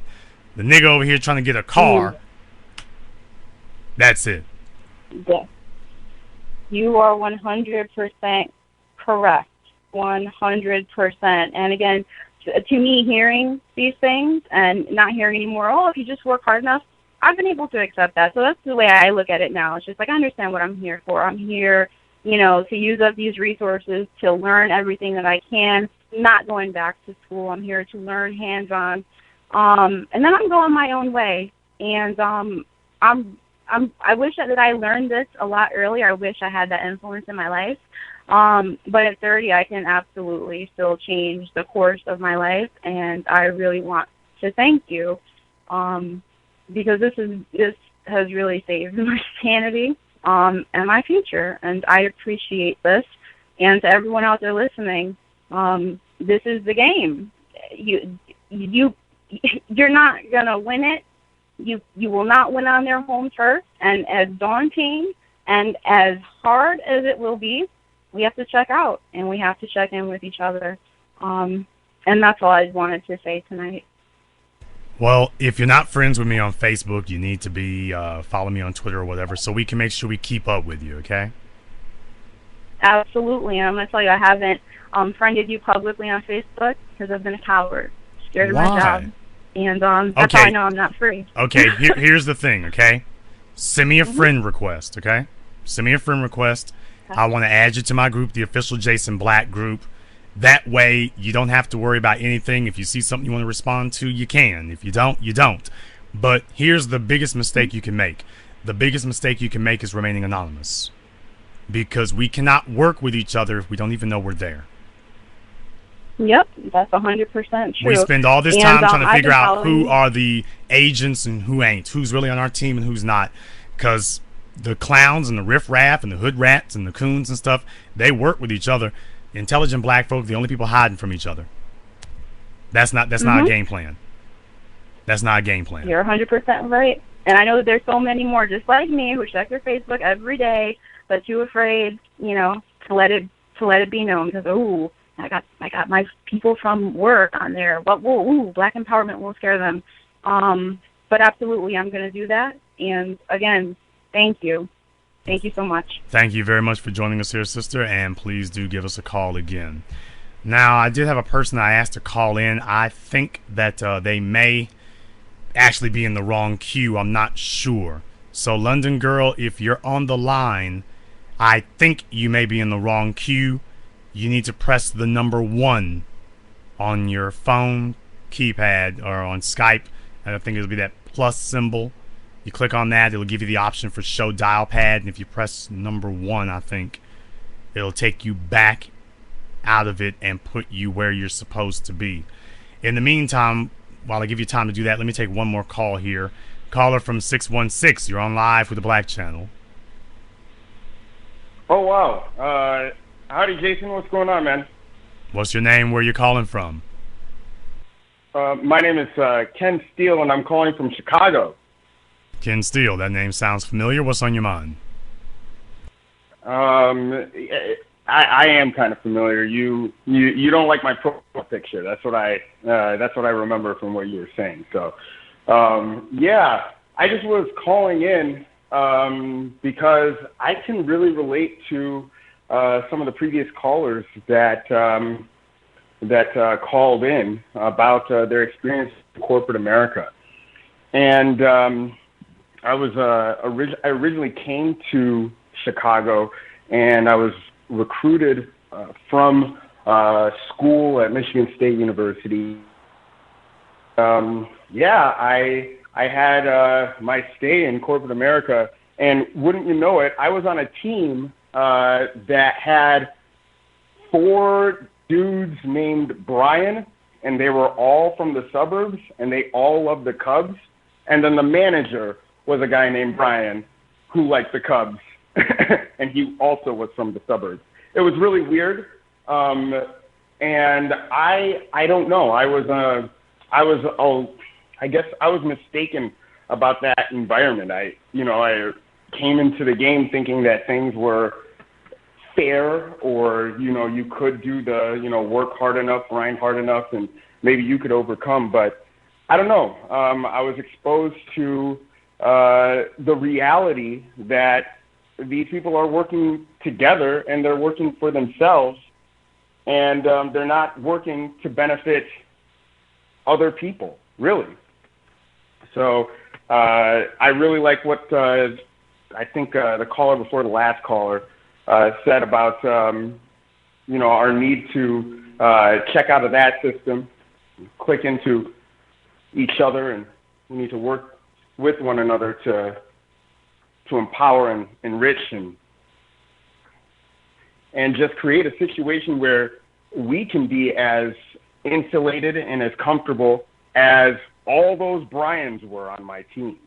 Well, I guess it depends on whether or not that is actually your goal. If that's actually your goal, you might be able to accomplish it. If that's not your goal, you got some subversive, ulterior motives, that could be an issue. Thank you very much for giving us a call here tonight. Do give us a call again. I think Ken's the one who was, his profile picture is him standing at the urinal with one of those white guys, actually. It's very disturbing, very moist. I just now remember who Ken was. Very disturbing profile picture. Has some very, very homosexual overtones to it, which is fine. I'm just saying, if you're going to be in a bathhouse, you probably shouldn't make that your profile picture. But apparently you're comfortable enough with those guys, you can put up that as your profile picture. So be that as it may. Now, is this London Girl? Hello? Hello, London Girl. Hi. Now, you're probably wondering why it is that I demanded that you call in. Okay. Okay. Or do you already know why? It could be that I said something Hmm. different from what you had expressed. You initially said you were going to put up a billboard or advertise, and then you said you changed your mind and you gave a reason. Okay. No, that is not the reason why. Okay. That is not the reason why. You were asked to call in a couple of weeks ago and you did not. And then we had to badger you. We had to badger you to get you to call in tonight because you see, scared children understand when they're in trouble, so they usually run and hope that if I hide out long enough, maybe they'll forget. Sweetheart, we are intelligent black society. We neither forgive nor forget. Okay. So, let's try this one more time.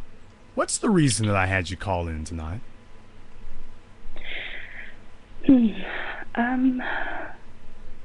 I must say I can't really remember that conversation. Well, fortunately for you, I do. You see, a couple of weeks ago, a couple of broadcasts back, you were asked to call in. And the reason that you were asked to call in was because you had expressed multiple times, several times, not just once, not just twice, you repeatedly expressed that the people in Baltimore were burning, quote, burning down their own neighborhoods, and what good is that doing, and shouldn't they be doing something else, and isn't that adding to the problem? That was the reason that I said, oh, you have to call in. Okay, I think you are misquoting me. No, I don't think I am. Otherwise, you would not be on this phone. It's fine. I did have a problem with agreeing with people rioting. Yeah. I have a I said, what is the purpose? Yeah. She just said, I think you're misquoting me, and then she turned right around and said exactly the same thing. You see, when scared children know they're in trouble, they get scarce real quick. Jason, I'm not much younger than you. How old are you? 34. And you're talking like that? Yes. Yes. Right. Right.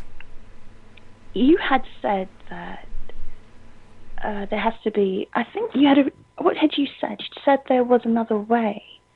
Obviously, with the rioting happening, I think you were expressing that you didn't see why other black people was having an opposition against it. I mean, why would we vocalize it? And I agree with you. I personally haven't said anything against the people protesting, but within this group, I did ask the question, what is the purpose of doing this? I understand you didn't people just are ask. frustrated. No, you did not just ask the question. You made it very clear that you thought that this was backwards and wrong, and why are they burning down their own neighborhoods? What good does that do?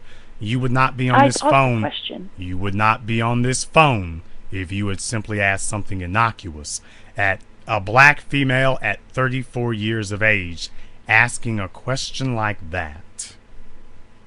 I don't care where you are on earth. Asking a question like that. Are you serious? Yes, you were serious. I am serious. And that's why I was saying it's clearly nobody has sat you down and asked you about how in the world you came to those conclusions. I said, actually, I think I was saying that there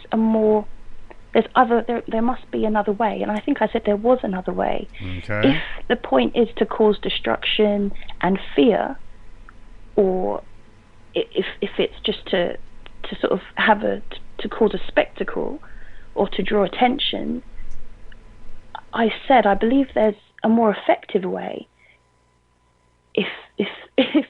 Because what people are doing it looks very uncontrolled. It doesn't look like it's really thought out. It just looks like people obviously taking an opportunity to loot, and obviously people marching up and down. I understand what it's for. People taking an opportunity to loot. Now, do you understand aren't Do they? you understand that you sound just like the white supremacist newscasters right now?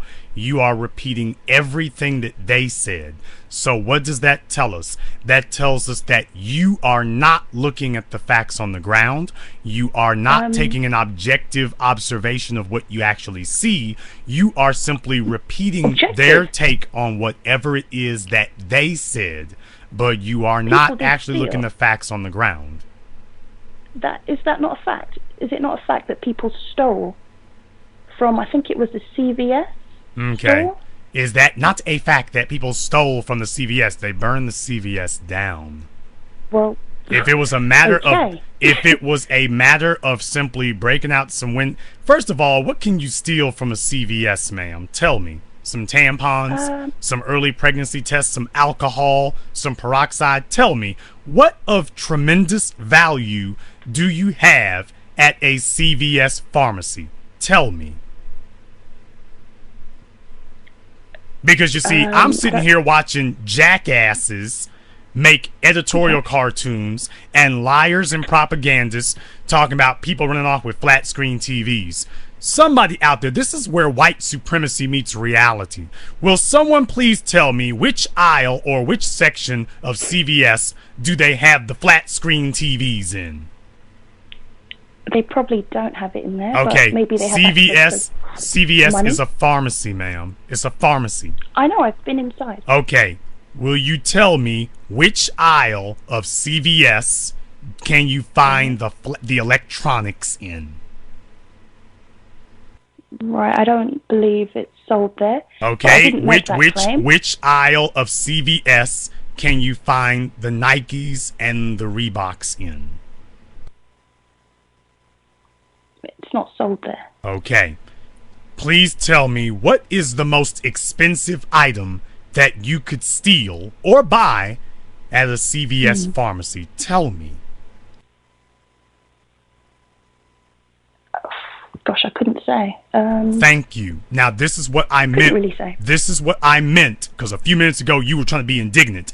This, ma'am, is what I meant by you don't actually even know what's going on. You did not look at the facts on the ground in front of you before making a decision. Right. You simply repeated what Bill O'Reilly and Sean the Moron Hannity said. Now that I've actually asked you, by the way, did you actually think about this, or did you dare to think that the people on your TV may actually be white supremacists lying to you? Sean Hannity is best friends with Hal Turner. Hal Turner, a card-carrying white supremacist. We're talking about nigger, spit, coon, the whole 9 yards. That's how Hal Turner is Sean Hannity's buddy. And when you start repeating what Hannity says, you should know you're in trouble. Now, take a moment here to learn a few things. I asked you a very simple question. What is the most expensive item that you can, quote, loot from a CVS? Because you said it, not me. You did. That they were looting the CVS. Please tell me, London girl, now that you're here, explain to all of us what the, quote, loot was that was removed from CVS. I said there was looting. And then I mentioned, okay, will you explain to us? Store. Okay, explain to us the looting that a person can do at a CVS store. I don't know, electrical razors possibly, but that's sort of that's not really the point. Yes, it is. Yes, it is. Yes, that is the point. So that's not no. better. That is the point. That is the point. Are you actually talking about the facts, or are you coming here with, well, white people in the media told me, so I'm here to tell you that it can't be any good because they told me you're looting the CVS? Ma'am, this is why you don't want to address that question. What can you loot? Okay, what can you loot at a CVS store? Tell us. Because you just told us electric razors. Number one, as if electric razors are so expensive and so valuable. And number two, as if they have thousands of them. Right. Okay. You've told me that didn't take place, that they burnt the place down. No. Let's just assume that it did. Let's just, you ain't gonna get off that easy. Let's just assume that they did loot. quote, loot the CVS. Please tell me, what did they make off with? Whilst looting the CVS corner store, what did they make off with? I can't really be sure. I've just seen pictures of people holding up items and holding up items. Sort of thing. Holding up items. It's been on the news. It's all around the world. Oh, items. Yes, they're holding up items. Ma'am, about the most expensive item that you can steal from a CVS is probably going to be a blood glucose monitor. So if you're a diabetic and you haven't been able to pay for one of those fancy, excuse me, if you are a diabetic and you have always wanted to steal one of those fancy diabetic glucose monitors, well, this was your chance. So all the diabetics in Baltimore, I shouldn't say all of them on the street that day at that CVS, they were spry enough to get in there and steal a blood glucose monitor. That's what you can, quote, loot from a CVS. Right. That's the most expensive item you can loot. Now, I don't know how much glucose monitors are going for on the black market, but I got a feeling it ain't that much. That's a pretty niche product. Let's stop the bull jive. They were looting the CVS. Okay, what else did they loot? What other stores did they loot? Since they walked off with the handily expensive merchandise from the CVS, and the city will never be the same after all of the blood glucose monitors came up missing or burned up. What else did they run off with? Where else did they loot? What else? The electronics store. We say the electronics store because you notice they didn't put up any pictures and say a Best Buy or whatever. It seems like these folks were going after specific targets, but the white supremacists wanted you to believe that it was chaos in general so that they can make you believe that these are just people on a rampage, not that this is a response to a coordinated racial attack. Because that destroys their narrative, because when they say response to a racism, then you keep your eye fixed on racism. They are transforming the victims. They're transforming the victims into the criminals and the criminals into the victims. And they could not salvage the reputation of the police, so let's just demonize the victims. And folk like you took their words, repeated them, and kept repeating them until you had the reality that you felt most comfortable with. No. Now, here's the other reason why your statement could not be correct. Yes, you did. Now, here's the other reason. People have taken the opportunity to loot. There's another reason why what you said could not possibly be correct if you were actually looking at the facts on the ground. Now, you said, well, there's video of people running off with items, though you couldn't tell us what the items were. You just said items. You see, when you got to fill in the gaps because what you're saying isn't quite true, you got to make things stretch a little bit. Be that as it may, okay, fine, there were people running off. Are you saying no one stole a single thing? No, what I'm saying is that this was not looting. Then what is it called? It's called an uprising. Right. Right. Now, the next question that you would have asked, had you been intellectually honest about this, the next thing you would have asked was about the police. Because, you see, if this was all just about, quote, looting, then what the hell were all those police doing out there running and getting bricks and rocks thrown at them for? If this was just about looting and, quote, rioting. That's not the impression I was trying to give. What was the reason, if this was all about looting, why is it you saw one CVS burning, but you saw 6 or 7 blocks of police getting rocks thrown at them? If the core purpose was about looting. Why is that? That's not what I said. Ma'am, I'm asking a question. If looting was an issue, why is it you got one CVS burning, but 6 and 7 blocks of cops getting rocks and Molotov cocktails thrown at them? Because looting is probably not the main issue. I never said it was the main issue. The main issue is people are reacting to what's happening, obviously, in your country looting was overall. If looting was not the main issue, you wouldn't have made that the only statement you made.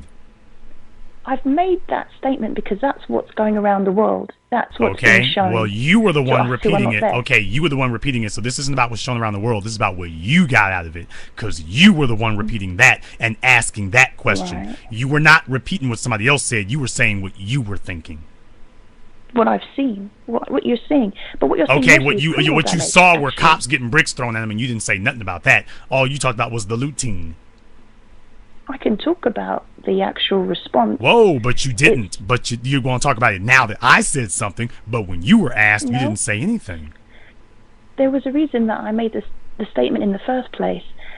The rioting and the protesting, to me it seems pointless. But that's just my personal point of view.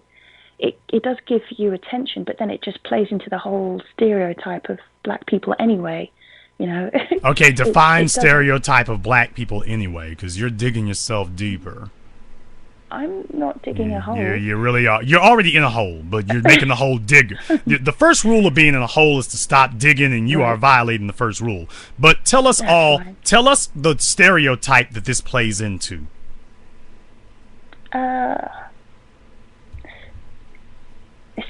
Aggression, I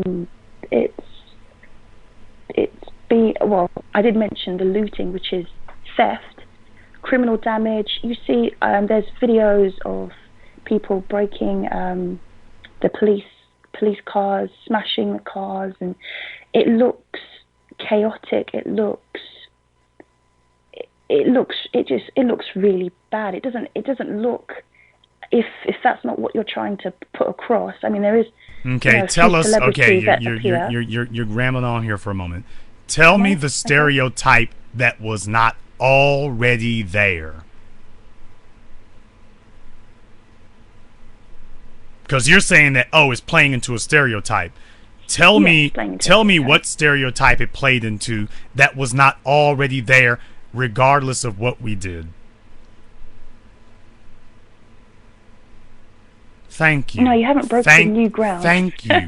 Thank you. Okay, but that's not my point though. My point is Tamir Rice was 12 years old and was described as a big black guy. Who in the hell mistakes a 12-year-old for a quote big black guy? Who in the hell does that? Same thing I just said about the cops and the parole officers in New Jersey got ramshackled by the police with guns out, talking about the four of them going to go do their job. They were four big people. They didn't want to say black. Four big black people in a car. When you're black, you're big. When you're black, you're big, even if you're 5 years old.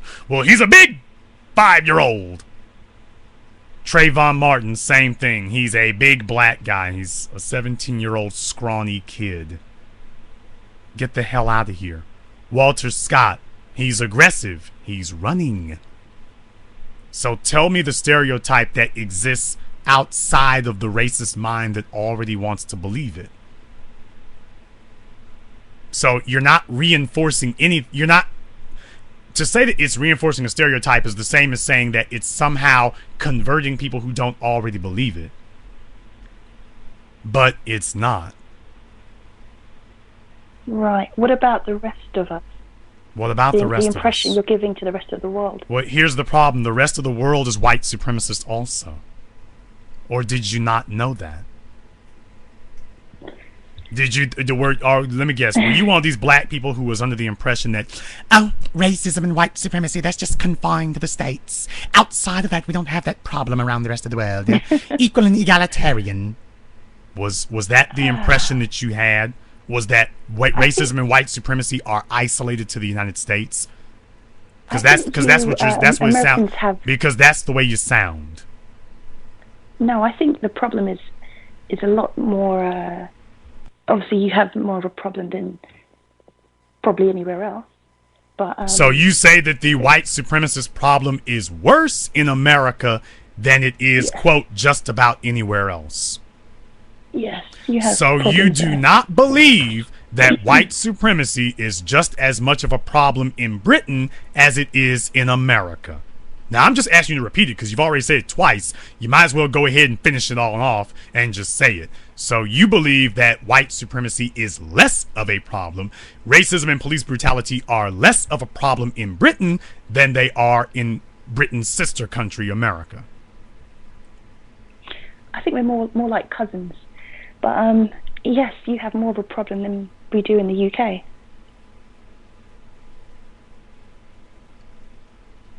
Hello?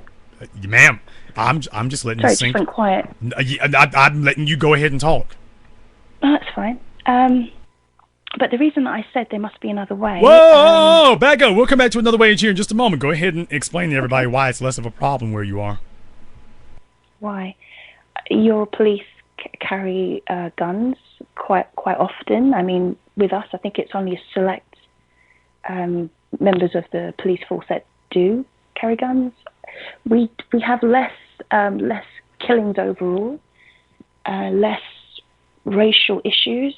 I think a lot of the problem is that obviously a lot of you black Americans are obviously descendants from, you know, slavery, and you know, then you're living with the people that oppressed you. Because of course we all know there were no slave owners in Britain, of course. There was, obviously. Whoa, okay, there were. Tell me where the slave owners are in America today. Who's got slaves in America today? Who has slaves? Yes. Didn't it come out with, was it the guy who's playing Batman? Ma'am, who are these slave owners? I'll try this again since you don't seem to comprehend very well. Descendants. Who are these slave? Okay, so there are no slave owners in America today. You have descendants. Okay, you have people with probably similar mindsets. Okay, but who are these slave owners with slaves in America today? That doesn't exist now. Okay. But you have who are the slave owners with slaves in Britain today? Slave owners. Yeah, because you're talking about the fact that Britain... No, you tried to separate the two and tried to say that, well, folk in Britain used to have slaves, but somehow their former slave ownership is different and better than white people in America's former slave ownership. Theirs is worse than those in Britain, as opposed to them being the same. Slavery, ma'am, slavery was started over there and made its way over here. Did you not, or did you not know that? Yes. Oh, because you're not talking like it. Now you say you know it, but you ain't talking that way. Because clearly you didn't know. By what you just said, you clearly didn't know it. Otherwise, why did you just say what you just said? You clearly didn't know that. Clearly you didn't, because you just said it. What I wanted to say was that we have maybe second generation, first generation people that have come over from other countries by choice and have chosen to live in England. Because we all know that people don't do that in America. The melting pot and bring me your poor and dusty and raggedy. We all know that doesn't happen in America, right? I think you're a bit more, from what I've seen, you're a lot more mixed than we are, if you know what I mean. You're a lot more mixed than we are. Have you seen the interracial rate in Britain? Are you kidding me? Now, you came to a place of intelligent black society as if we don't know what the hell's going on in the United Kingdom. Have you seen the interracial rate in Britain? It is off the damn charts. It's off the scale. It's off the scale. What are you talking about? It is off the charts. Whoa. Stop talking. Now, you just sat here and said something that was patently false, which is most of what you do. The problem with you is that you're saying your opinion, and you keep trying to state your opinion as if those are facts, simply because you want to believe it. Now, you can't prove it, and you can't show any evidence, nothing that we can all see, but you keep stating your opinion as if that alone establishes it as a fact. Ma'am, the interracial relationship rate in Britain compared to America is off the damn scale. It's off the chart. We don't have your problem. It's off the chart. It's like a 20% rate among black males over there, whereas it's only 6 over here. It is off the damn scale. off the charts. And you just talked about mixing. As we're more mixed than you. Oh, really? Because, you know, that's not what we see out here in the streets. And I wish Wayne Riley was listening tonight, because he would call in and just rip that to shreds. Him. What you are saying is absolutely false. Period. If false. It is untrue. I'm not going to say the lie just yet, because you want to believe it. Now, if you keep repeating it, it'll become a lie. But it is completely false, and you just stated it as if you were somehow correct, and everybody else just can't see how right you are. There's a little problem with what you're saying. It's called math. The numbers are against you. The numbers. It's not a matter of opinion or what I think or what you think or what you believe and I believe. You're wrong. The numbers are against you. And you just stated a mixture rate as if somehow that were true, and it's not. They can tell you what they are, where they come from, or where their parents or grandparents come from. I don't know if you have that same luxury in America. Okay, what does that have to do with white supremacy? You talked about mixing, and I was saying... No, I didn't say anything about mixing. You brought up mixing first. What in the world does that have to do with white supremacy? Since we're all descendants of slaves in one regard or another, what does that have to do? Because you tried to act as if the slave ownership in Britain was better than the slave ownership in America. It was more benign. It was less insidious. As opposed to them both being equally bad.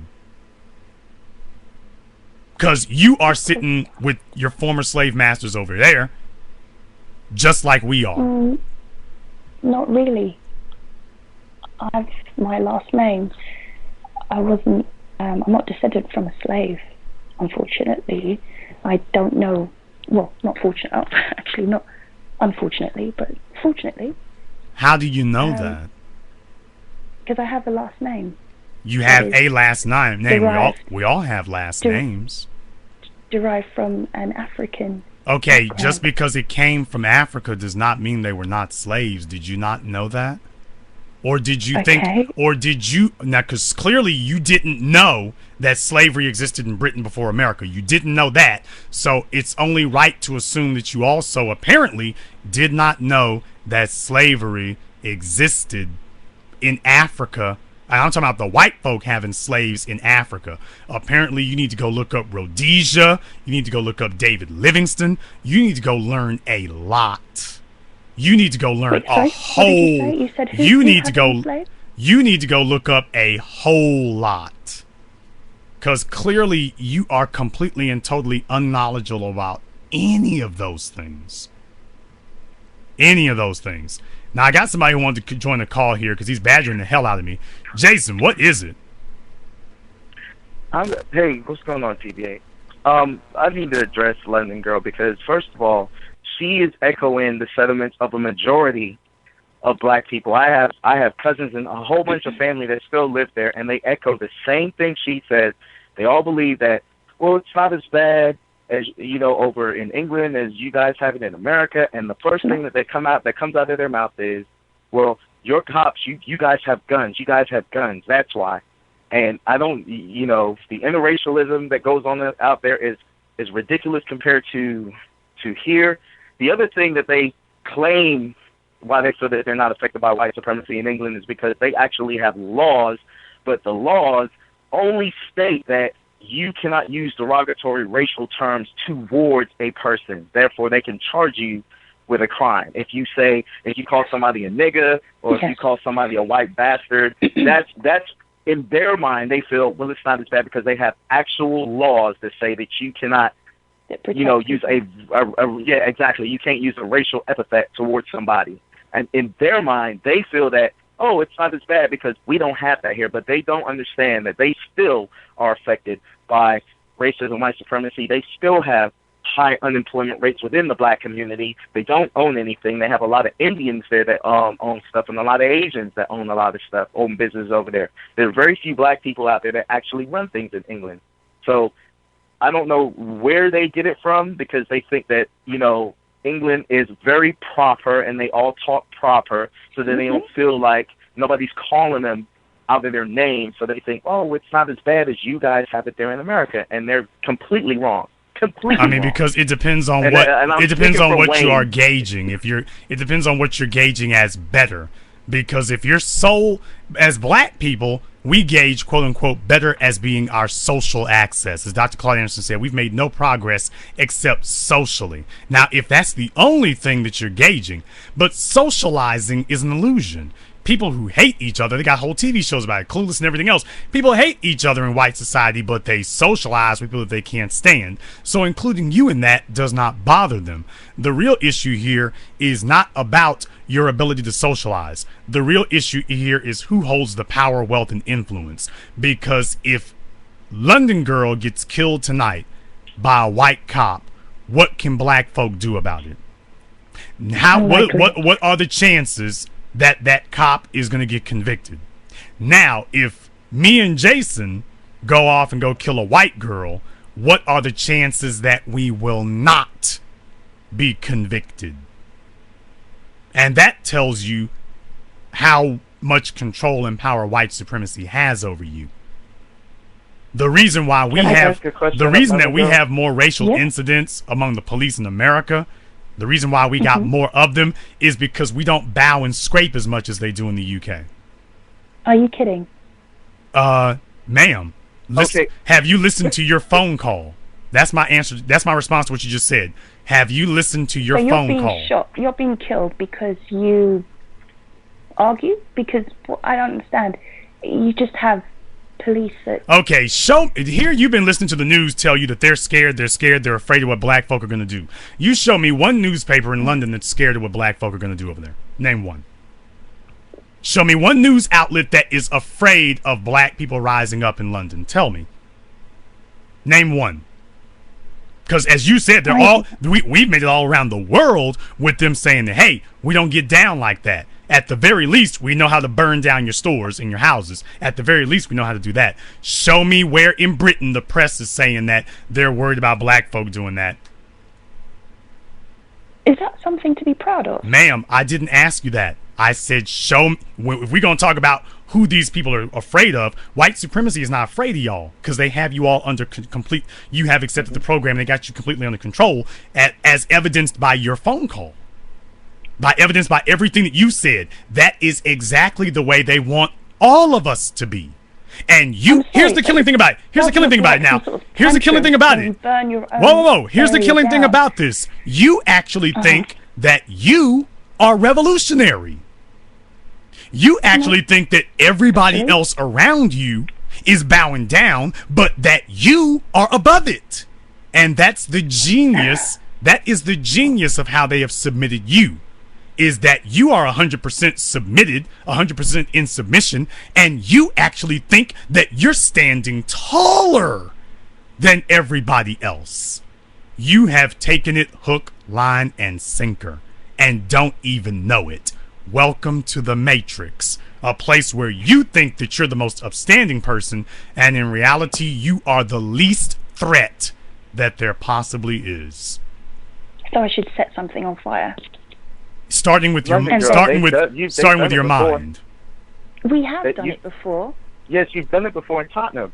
Okay, and what was the reason why you guys burned down Tottenham when that happened? The riots in Tottenham. What was the reason? Blakelock. Huh? PC Blakelock. Yeah, a cop shot and killed a black man. Yeah. So you guys are not above it. It's happened before. You guys walk around like it never happened, or you guys have never done anything like that. But because they want their end. Saying things like, well, how did you guys burn up your own neighborhood? Okay, black folks burned down a whole city because of a cop killing a black person in London. Oh, how we forget. They want their end, though. So you see, there's the group of them who understand what happened and accept it. Then you got the others who want the ability to go back to their day job. So you got to be willing to disown Tottenham if you're going to keep that little day job. You got to be willing to say, hey, that wasn't me. You know, that was me right there. That's not what I do. So that's the schism that we have. Now, in white society, and Jason, you know this, your coworkers, your schoolmates, everything else, they'll tell you in a minute, well, Walter Scott shouldn't have run. They went from saying that you shouldn't fight to you shouldn't resist arrest to you shouldn't run. You see how it went down. They're letting you know, hey, this is white supremacy in the raw. You shouldn't have run. That's how white folk, they got no apologies. White people do not apologize for the white supremacist structure that victimizes and kills black people. Black folks spend our time trying to figure out how we can move in between the cracks. It's like, and you know what the problem with trying to move in between the cracks is? That's like walking in between the raindrops. You can't do it. It's physically impossible to do it. You can't walk in between raindrops. 90 seconds. That's what happens. So in her mind, she really does believe that she's actually standing up against the system. She needs to play this phone call back and listen, ma'am, you have articulated everything that they want us to say and want us to do. Right down the line. There isn't a single white supremacist of any stature or of any standard in the society, period, who is listening to you right now and saying that you are articulating anything in any way or any manner that is a threat to their power, wealth, and influence. Do you realize, London Girl, that nothing, literally nothing you said during your whole phone call has been a threat to the white supremacist structure and its power, not passively, not aggressively. Nothing you have said has threatened their position in any way. Did you realize that? Go back. Because white supremacy doesn't care if you're angry. Being angry doesn't bother them. Your anger doesn't upset them. They want to know what you gonna do about it. And that is a threat, is when you say, I'm angry and here's what I'm gonna do about you. Now that constitutes the threat. Do you realize that in the whole time you've been talking, nothing you said, either overtly, covertly, aggressively, passively, nothing you said constitutes any threat to the white supremacist structure's power, wealth, and influence. Do you realize that? Yes, I haven't been given the chance to actually express what I wanted to tell you. I said that the whole mass rioting or marching, that sort of thing, as I said, it doesn't look very good, obviously, to us looking from other countries. Wait a minute, it doesn't. It doesn't look very good. But what does that mean? They had rioting in Egypt and Morocco. They had rioting in Cairo. They had rioting in Libya. They had rioting in Oman and Jordan. So those folk are out there in the streets, and yet that's not what we get. What I'm saying is, why? But when black folk so do general? it, it's disturbing. In the Middle East, we encourage it. When black folk do it, it's disturbing. Palestinians are encouraging and giving pointers to black people out here on tips to what to do when they shoot tear gas at you. So I don't think the rest of the world is sitting there turning their nose up at anybody rioting. But she wants to believe it. But she wants to believe it because, like I said, she's projecting her opinion, not the facts. She's just saying, she's cherry picking whatever she wants to reinforce what she already believes. She wants y'all to get out of the streets. London Girl, okay, we get the people out of the streets, and tell me, how do you believe that black people should respond to police gunning us down with impunity? How do you believe we should respond to that? Well, if you're serious about being a threat, if you're serious about wanting to get a point across, why be so general? Why not be specific? Why not attack the people that have attacked you?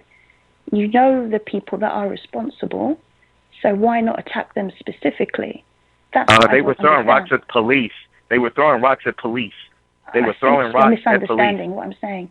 No. If you know who's responsible for killing someone, and that's the reason that you're rioting, why not attack that person specifically? Why is George Zimmerman still around? Why have you not taken care of? Well, okay, and this is what I mean. This is what I mean. Particular. Now, do you realize that you're reiterating the coward talk? Do you realize you're doing that? No, you don't. Like I said, you are actually backing down, and you actually believe, she really believes in her heart of hearts, that she is being the most upstanding person. London Girl. London Girl. London Girl. Yeah. How does white supremacy work? What? No, I'm sorry. What is racism? Can you define for us what racism is?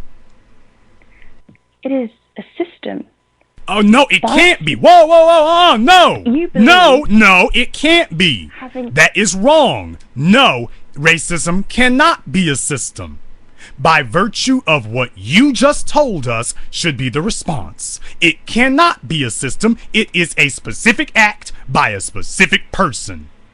And that we should respond to it as a specific act by a specific person. So by the definition, definition you just gave, racism cannot be systemic. It is a system, but then why are we going after individual? Then why are we going after individual people? Because that will make more of a. Have you seen? Wow. Have you seen? London girl, you cannot go. You say go after specific people. Yes. Okay, but then the system. Suggestion.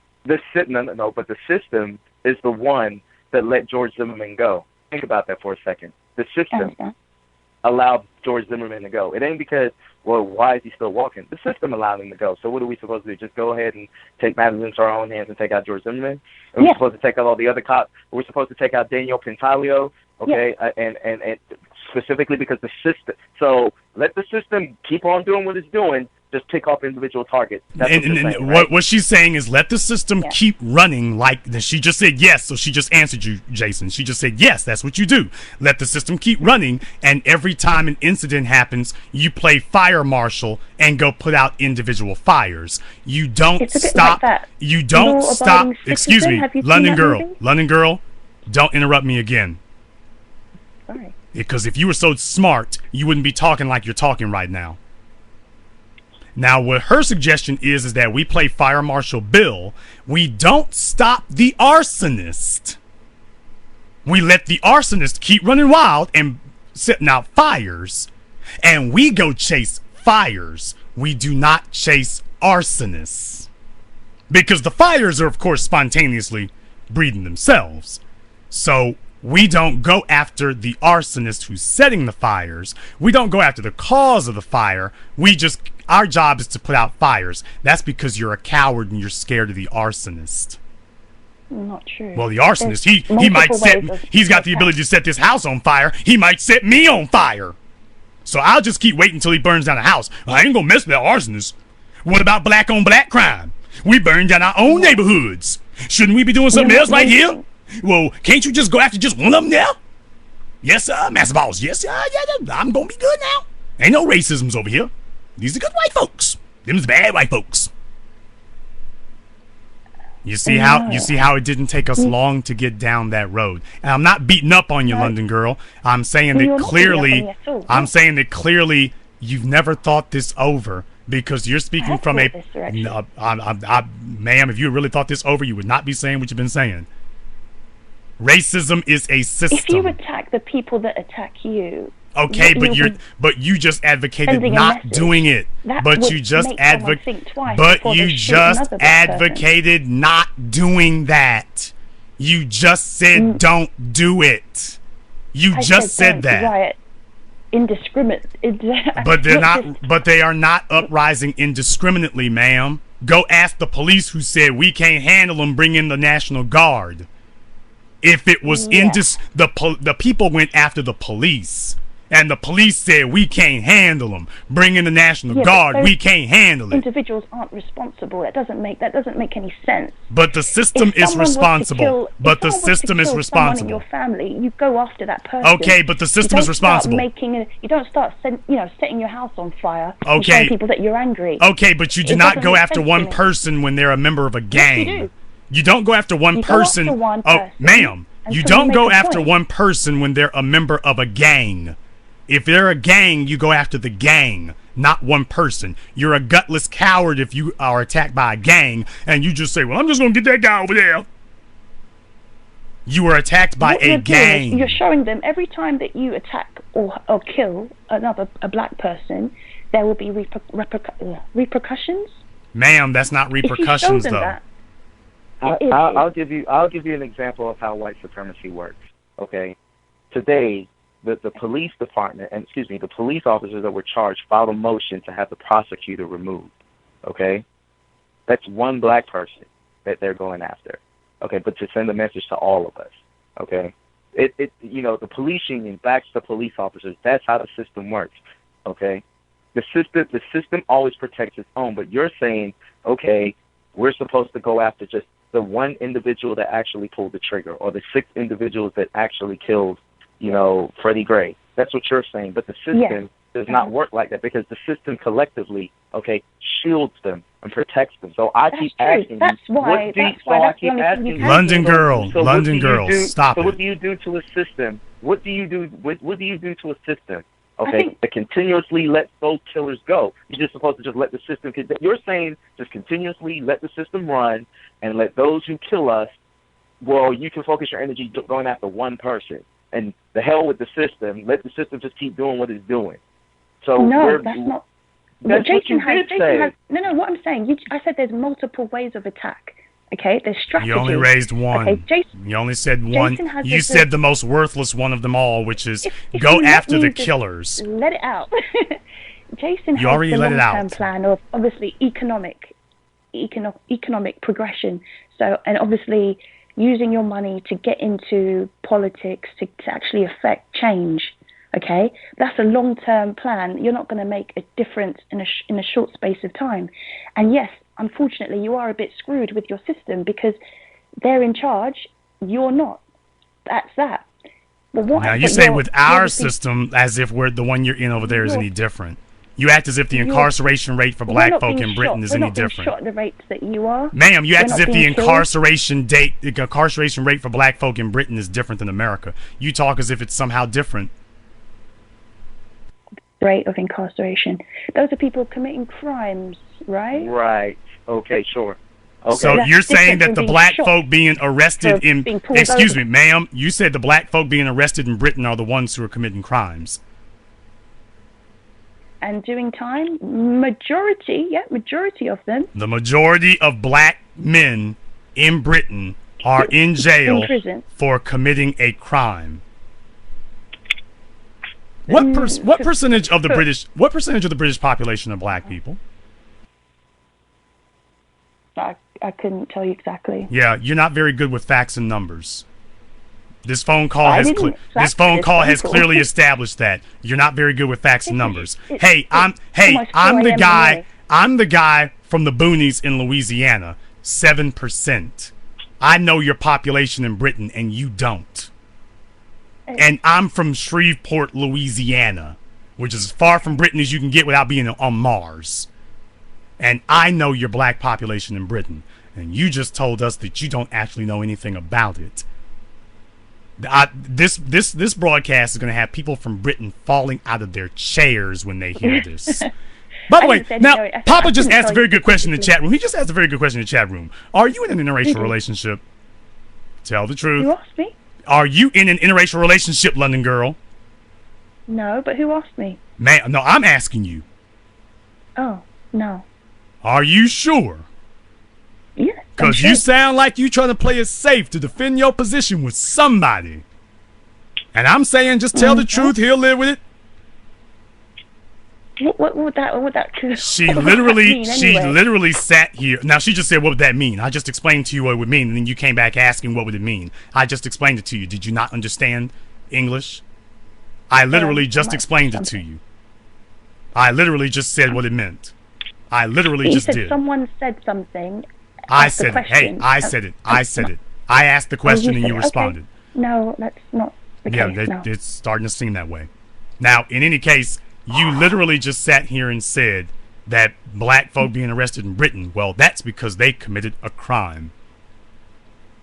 That's because of the time, yeah. Most of the time, that's because they.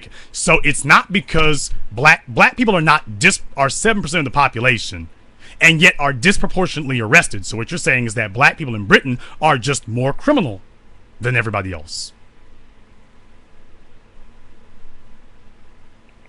That's the only logical answer. You can't sit here and say black people are the same as everybody else, but they're being arrested more because they're just more, they commit more crimes. Well, that means they're more criminal if they're the same as everybody else.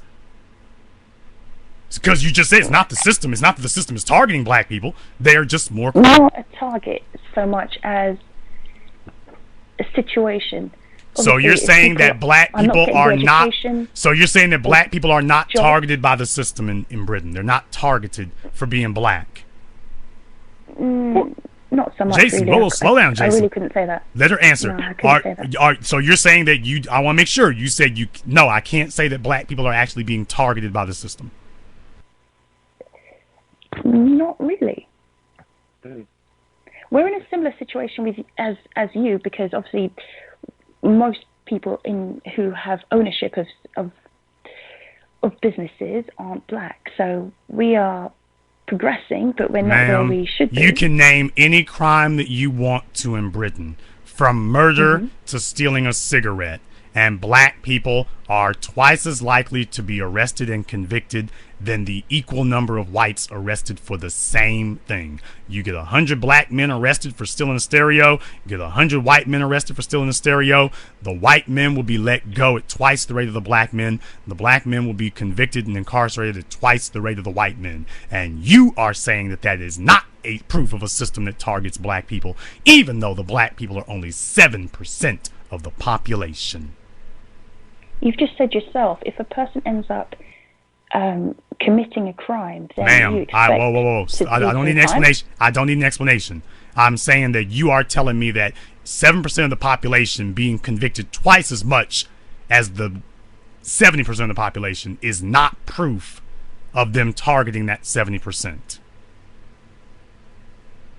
I'm not saying that. That's what you literally just said. Now I brought math into it. Now it's, I didn't say that. That's literally what you just said. I didn't say that. You said that the system is not targeting us. If it's unfair, I don't see how that would work. Look, all I'm saying to you is if someone commits a crime, you will be incarcerated. Or okay, and that's the reason. And that is what white supremacists refuse to accept. If cops were out, when a black person shoots another black person, you get arrested and go to jail. When a white man kills a black person, he goes home. And that's why there is rioting and people in the streets. Because if I could kill a white person and go, and 90% of the time we go home, there wouldn't be no rioting. This just be how we gonna get down. It's gonna be a free fire zone. Let this son of a gun be a free fire zone.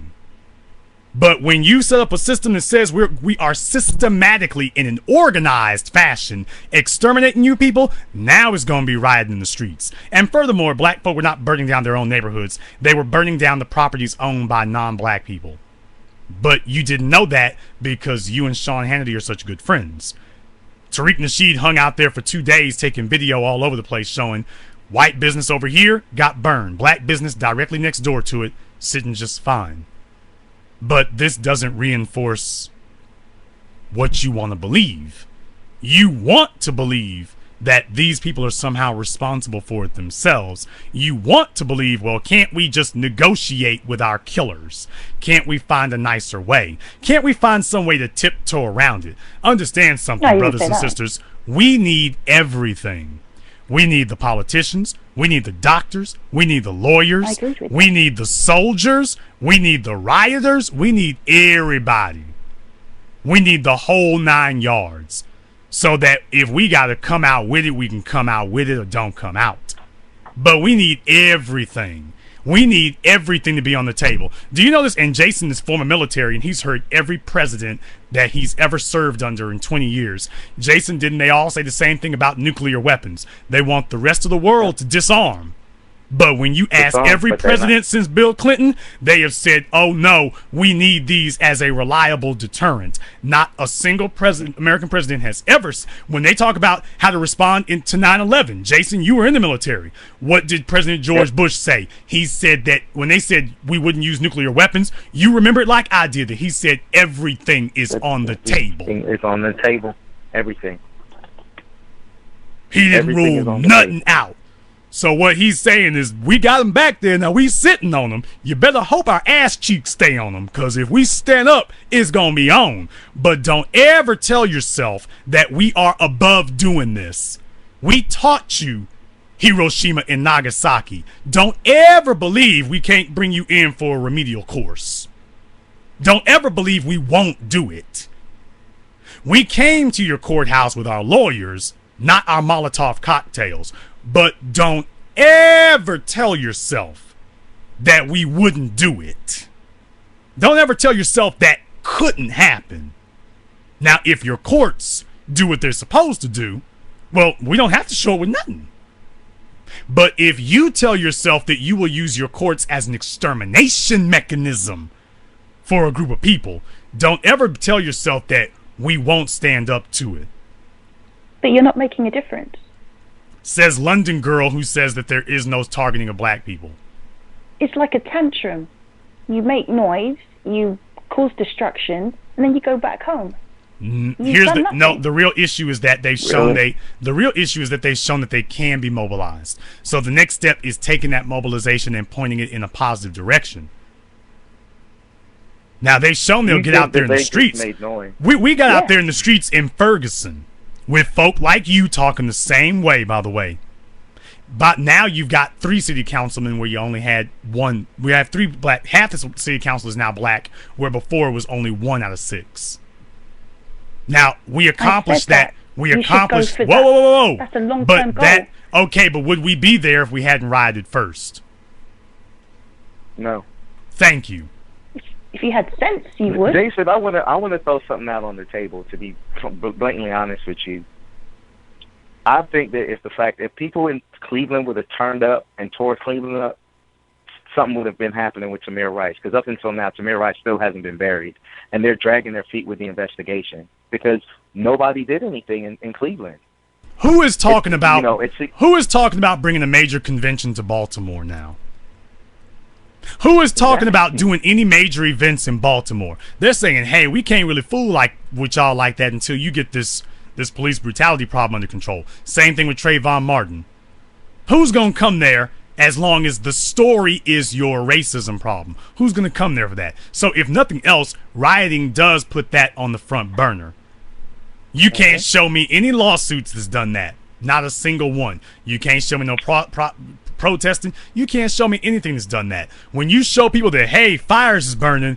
Oh, we were going to bring a convention to town. Maybe we'll bring it when y'all put the fires out and things get calmed down. Give us a call back when you got that taken care of. But all of this... That means you've lost money. Ma'am, we didn't lose nothing. What are you talking about? You've lost business. Who's we? You said conventions coming to town? Ma'am. Hello. IQ's over 15. Listen to me. Who is we? You said we lost money. London girl, who is we? Someone owns something out there. All the black people rioting and nothing else to do. London girl. Really? Who is the we? I'm asking the question. London girl, who is the we you just referred to? Who is that? The black business owners. Okay, show me the major black business owners in Baltimore. Go. I'm hoping you can show me. Okay, thank you. So they own nothing. Thank you. So you've answered your own interrogatory. You answered it yourself. Right. So you just said we as if what white folk own, we got some stock in that too. That's why you were distressed by the CVS. That's our CVS. Manchester United. That's our football team. Right. So where are they going to go now? Whoa. There's a black pharmacy right there, a block away from the CVS. But she didn't know that. You didn't know that. But she didn't know that because Sean Hannity did not tell her, and she was not going to find out for herself because she's comfortable with what he says. She didn't even try to look into it for herself to find out. By the way, is this bastard lying to me? She never did that. Oh. He said it, and she took it as holy writ. I don't listen to that person that you keep mentioning, but... Ma'am, it doesn't matter. You got your own versions of it over there, and clearly you sound just like him, so whoever you're listening to is being a good stand-in. You're repeating everything they said down the line. You're repeating everything. And film themselves breaking police cars. What do you think we're going to see? Okay, once you show them that when the government doesn't stand up and do what it's supposed to, the people take matters into their own hands. When people are willing to take matters into their own hands, that forces government to stand up and do what it's supposed to, because they realize that the people are not going to, if you have to convince people have to accept the system at some level. You got to accept it. And when the people start showing that, no, we do not accept the system has to change so that the people will accept it. Otherwise, the system falls apart. Now, we do not want a complete and total societal breakdown. We don't want that, but at the same time, the system cannot be allowed to keep proceeding as it's going. I don't think the system would fall apart. You don't think so? Wow. Okay. Not really. I don't think you're that effective. Okay. So why are you worried about it then? If it's not that effective, why are you even worried about it? Because it seems pointless. Because it seems pointless. Okay, but if it were pointless, you wouldn't be. If it were pointless, you wouldn't be saying nothing. It looks bad. Okay, but you wouldn't be. Okay, but if it was pointless, it wouldn't look bad. If it was insignificant, it wouldn't look bad. It's not. You're causing destruction, and it. In all actuality, what did you really see? All you saw was a CVS burning and people breaking up some cop cars and kids throwing rocks at the police. And you said they burned down their whole neighborhood, but you only saw one store burn. And but to her, the city was on fire. Major store burn. The CVS, that's like being in the redneck part of town. They burned down the Cracker Barrel, boy. You would have thought they set off a nuclear bomb. Good grief. I mean, you're talking as if the city was on fire for a curfew that lasted 6 days, 7 days. And this isn't the first time. You keep doing this. Every time a black man gets killed. And which store gets burned down? Let's go. You can go to Ferguson. They burned down a white store. Right. What you're not down a white store. Okay, what you're not showing us, though, London Girl, you've shown us that clearly. I want black folk to have economics so that we can prepare ourselves for another Black Wall Street, just in case these folk try to come out with their hands out, because clearly they've shown us they're going to do that. And what you explained to us today here is that you're trying to find some buck dance pacifist way of approaching it, and that's not going to work. You're looking at black folk as the problem, and you have literally on this phone call said that we are not being targeted. After that, I don't see what else we can say. I mean, that statement, that statement really said it all. That statement really said it all. When you said black people are not being targeted, that statement really said it all. You talked about England. You didn't say ma'am. Okay, and you keep talking as if there's a difference between what's happening in England and what's happening in America. So like I say, the fact that you made that statement, that says it all. No, we're not targeted all over the world. Yes, they are. Whoa, wait. So you said black people. So you said black people. He's former, ma'am. He's former military. He's been all over the world. Where have you been? Whoa. Where have you been? Because you clearly haven't been to America. I was in Egypt a few weeks ago. Okay, you haven't been to America. So where have you been? Yes, I have. Apparently not. I was there for 5 weeks. I was in New York and New Jersey. Okay, apparently you must have just been looking out the hotel window. You clearly didn't meet anybody. Clearly you didn't. I met lots of people. Apparently you didn't. Because you just said that black people are not targeted all over the world. Ethiopians in Israel, black people in Sudan, Oman, Egypt, Libya. Have you seen how they treat us in those places? No, you haven't. I just came back from Egypt. Standing at the damn pyramids being a tourist does not qualify as going to Egypt. Didn't go to the pyramids, actually. Then apparently you didn't go very far. Well in Egypt. They treat me very well in Egypt. Better than any other culture. They treat me very well in Egypt. They treat you nice because you're a foreigner. Okay, so they want you to spend they want you to spend their money. They want you to spend your money. That's all they want. They could really go there and live there, and you might get a different experience. You have to remember, traveler, when you're there traveling, you're there to spend money. Okay? Just like the American servicemen. I know that for a fact. The American servicemen in Japan, American servicemen get treated very well in Japan, but that's because they're servicemen. That's because they're tourists. You go try to live there and see how you get treated. Black people confuse having access. This is what I meant by socially. When you can go spend your money in a store, that's not equality. That's socializing. You're economically socializing. But to black folk, that's enough. If I can socialize, if I'm accepted at a social level, hey, I'm in. No, actually, they call us brothers and sisters. They say we're the same. Wow. Literally, and they talk about where we're from. They know if you've got black skin, you know. So you're one of these. So you're one of these black folk who believes the Arabs see themselves as one of us. That's what they told me. I'll let you have the last word, ma'am.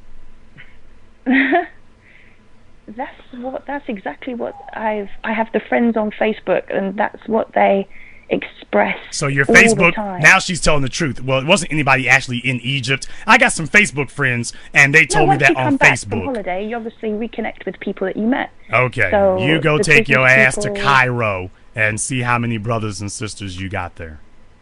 You've got Because there's a quite bunch of few. black folk being drove out who can't get the brotherhood treatment. So I guess they're just the stupid blacks and you're just the smart one. So the black folk getting killed and run out of Egypt, especially when they had the uprising against Mubarak, they made it clear that, hey, you black Egyptians ain't got nothing in this. We running y'all out. So I guess those were just the bad blacks, and London Girl is the good black. You might be thinking of there's isolated things happening all those over are the world. those are It doesn't isolated. mean Those we're are under isolated. So those are isolated. So those are isolated incidents.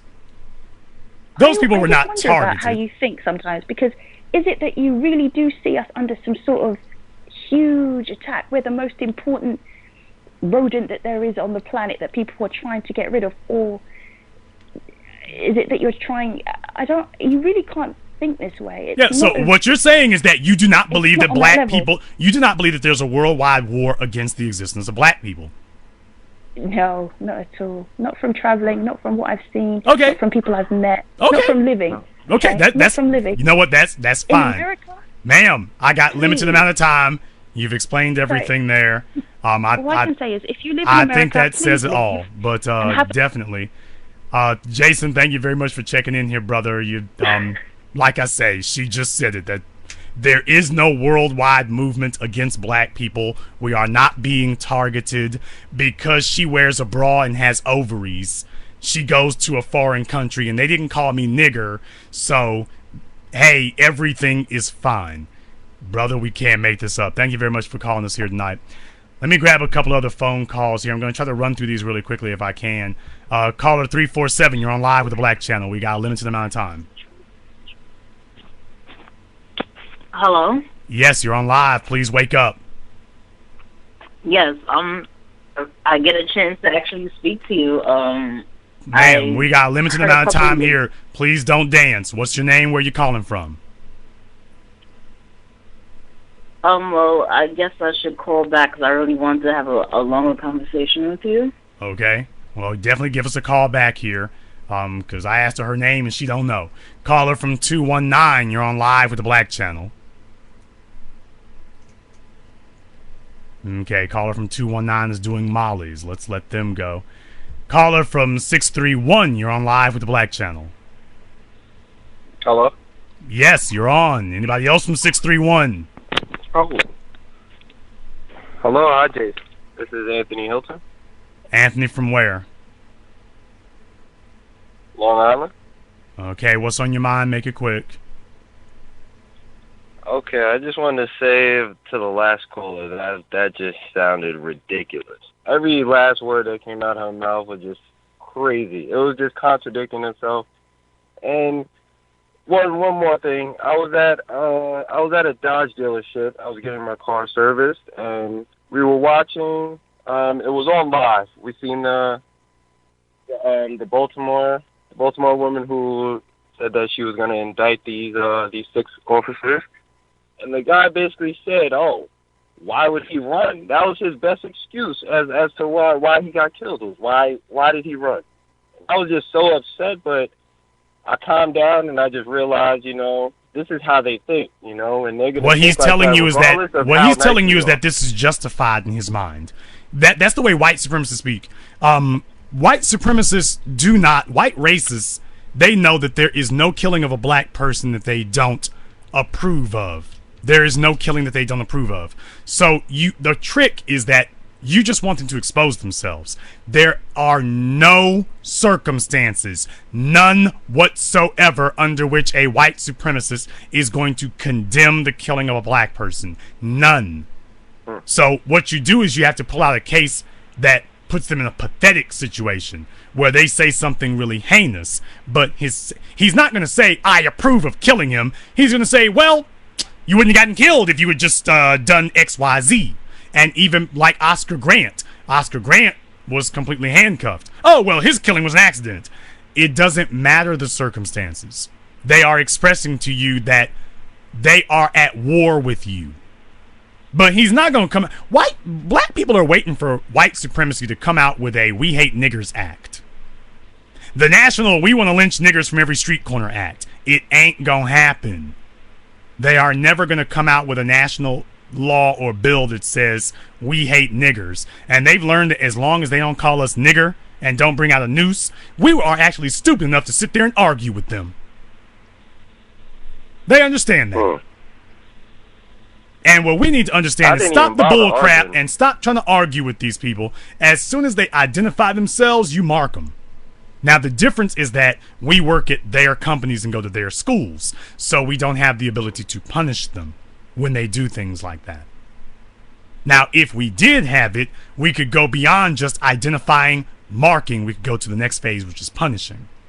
Because with black folk, they identify us, they mark us, and then they punish us. If we had the same ability, we wouldn't even be arguing with them. As soon as they identify themselves, like, oh, Corey Holcomb's talked about that on his last program, where he was talking about, you know when a person's serious. You know when a person's just upset when they go, ah, man, whoop your ass. You know when a person is serious when they just point at you and like, okay. They don't say nothing to you. They just look at you with that look and point that finger. All right. Because ain't nothing else to say. You done said it all. You done said it all. We ain't got nothing else to talk about. Mm-hmm. And black folk need to get to that point. But we can't do it as long as we're subscribing to religion or bedwenching. No offense, ma'am. We can't do it with all that going on. We can't do that. We can't do that. I'll let you have the last word. All right, Black first. And I would like to just congratulate you on what you're doing. Your work is just a work of art. You, Tariq Nasheed, you guys have really, like, I don't know, you guys just showed me, like, a direction. I was so lost, I didn't know where. Well, I realized what I was surrounded by, but I just didn't know how to go about it. And you guys are really just directing me in the right path, and keep doing what you're doing. Black first. Thank you very much for joining us all. Black first, as always. Let me get caller from 415. You're on live with the Black Channel. Hey, Jason Black. This is Chad from Fairfield, California. I talked to you back in March. Now I was doing cosmetology, and I actually transitioned into IT programming. I signed up for the program today, actually, and I really just got to thank you because I went through with the orientation, and all of it is just really good, applicable work that's going to be able to transfer it around the world. Okay, well, I'm glad to hear that. Did you have a question, comment, or anything else beyond that? Oh yes, I had some quick questions. One question was, I want to basically inform more people about your work, and I was wondering, I wanted to get your permission if it was okay if I can make flyers to like give to people, or give to like people that people that I'm associated with. That because since I cut hair, I have good conversations with black men, and I want to be able to basically give them some physical. Something physical that they can actually go home and actually look at it and go, like, actually come to the Black Channel and actually become informed about it. Sure, you can do that. You make sure they have a copy of 7 a.m., our documentary. You can go to 7ammovie.com and order that. Order about 10 or 12 of them, man. Get you the 2-disc set so that way you can hand that to these brothers and let them know, hey, you watch this. This will get everything taken care of and straightened out for you to see what foot you need to be on. Do that. Oh yeah, I definitely will. I'm gonna check out the book. I can buy them books. I'm gonna check that out also. All right, that's the right move. Thank you very much for checking in with us here tonight. Let me go ahead and get try one more caller here. Let me get caller from 850. You're on live with the Black Channel. Black first, Jason. This is Asha from Florida. Asha from Florida. What's on your mind, sister?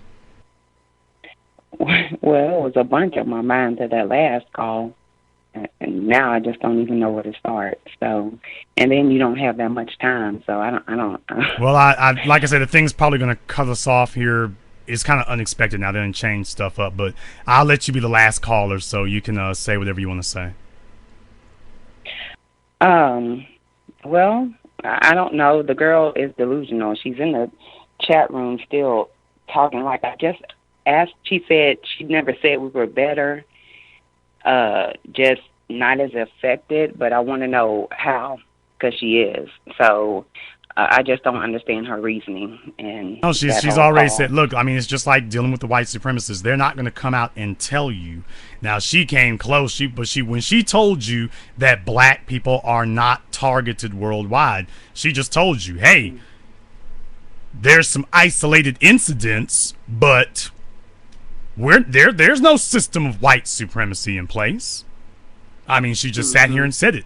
Sister, after that, like I say, you be a fool to sit up and just keep arguing with somebody. Now, I just did it to flesh out. I did it just to flesh out her points and make sure there was no misunderstanding. But she said on 3 separate instances, there is no racism in London, black people are not targeted in London, and there is no system of white supremacy or black. There's no system of white supremacy, and there's no global targeting of black people. She said that. So, I mean, after that, that's it. After that, that's it. And she told you, oh, I've been there. So we can't sit here and say, but if you go to Egypt, take a look at how they treat us in Israel. She's seen it in Egypt, and she's saying, what'd she say? Oh, those are just isolated incidents. So what she's telling you is if they round up 90% of us, she'll call that an isolated incident too. Well, that's just isolated. They just rounded up 90% of us. She already showed you that math didn't matter. She showed you that math didn't matter because every time I asked her for numbers or stats, she couldn't give any. She's got an opinion, and if they round up 90% of us, she will still call that isolated. Well, I think she just represents like most of Black America who just regurgitate what they hear on TV. So she really doesn't do any fact checking or looking at even reading articles because if you read the simple articles you post in your group, you would know that it's not like that. So I don't know what bubble she's living in or if she just goes to work and loves her white friends, because I definitely know she has those. And if she doesn't go to work and love them and love her white boss, I mean, she's delusional. And I wanted to tell you about a story at work because, I have a white boss. But I have steps to my job. So I'm not gonna be there long. But anyway, the white man who's head of everything. And it's funny because since I started working there in March, and it's a supervisor position, but he's over me. So, it's funny because I ignore him. Like, I don't pay any attention to him. And it's funny how they automatically expect you to bat your eyelashes and grovel and smile and laugh at all their jokes. Now, this is me being a woman, and he's a white male, And so it was one incident because I work with, people with brain injuries. And it was one incident where a participant wasn't doing what I wanted them to do. So the white man was like, well, do you need my help? I politely ignored his ass and went to one of my staff who was a black man and asked him to come help me because we always running to a white man. No, you know what I'm saying? And I did ignore him. I didn't even look at him, and I went and asked the black guy. But anyway, and it's funny because I got an email in my email the other day, and he told me that I was doing a good job and thank you for everything that I do. And I told my other supervisor that, and she was like, he's never done that before. So it's just amazing to me. Well, thank you very much for giving us a call here tonight, and do please give us a call again, sister. I will. Black first as always. Well, brothers and sisters, I guess that seals that. In the meantime here, something has happened in the last 24 hours. And I'd like to send out this next thing here. I don't do dedications or anything like that, but I think it's the best way to send us out here tonight. Until next time, brothers and sisters from around the world, remember, black is not just the future, it's eternal.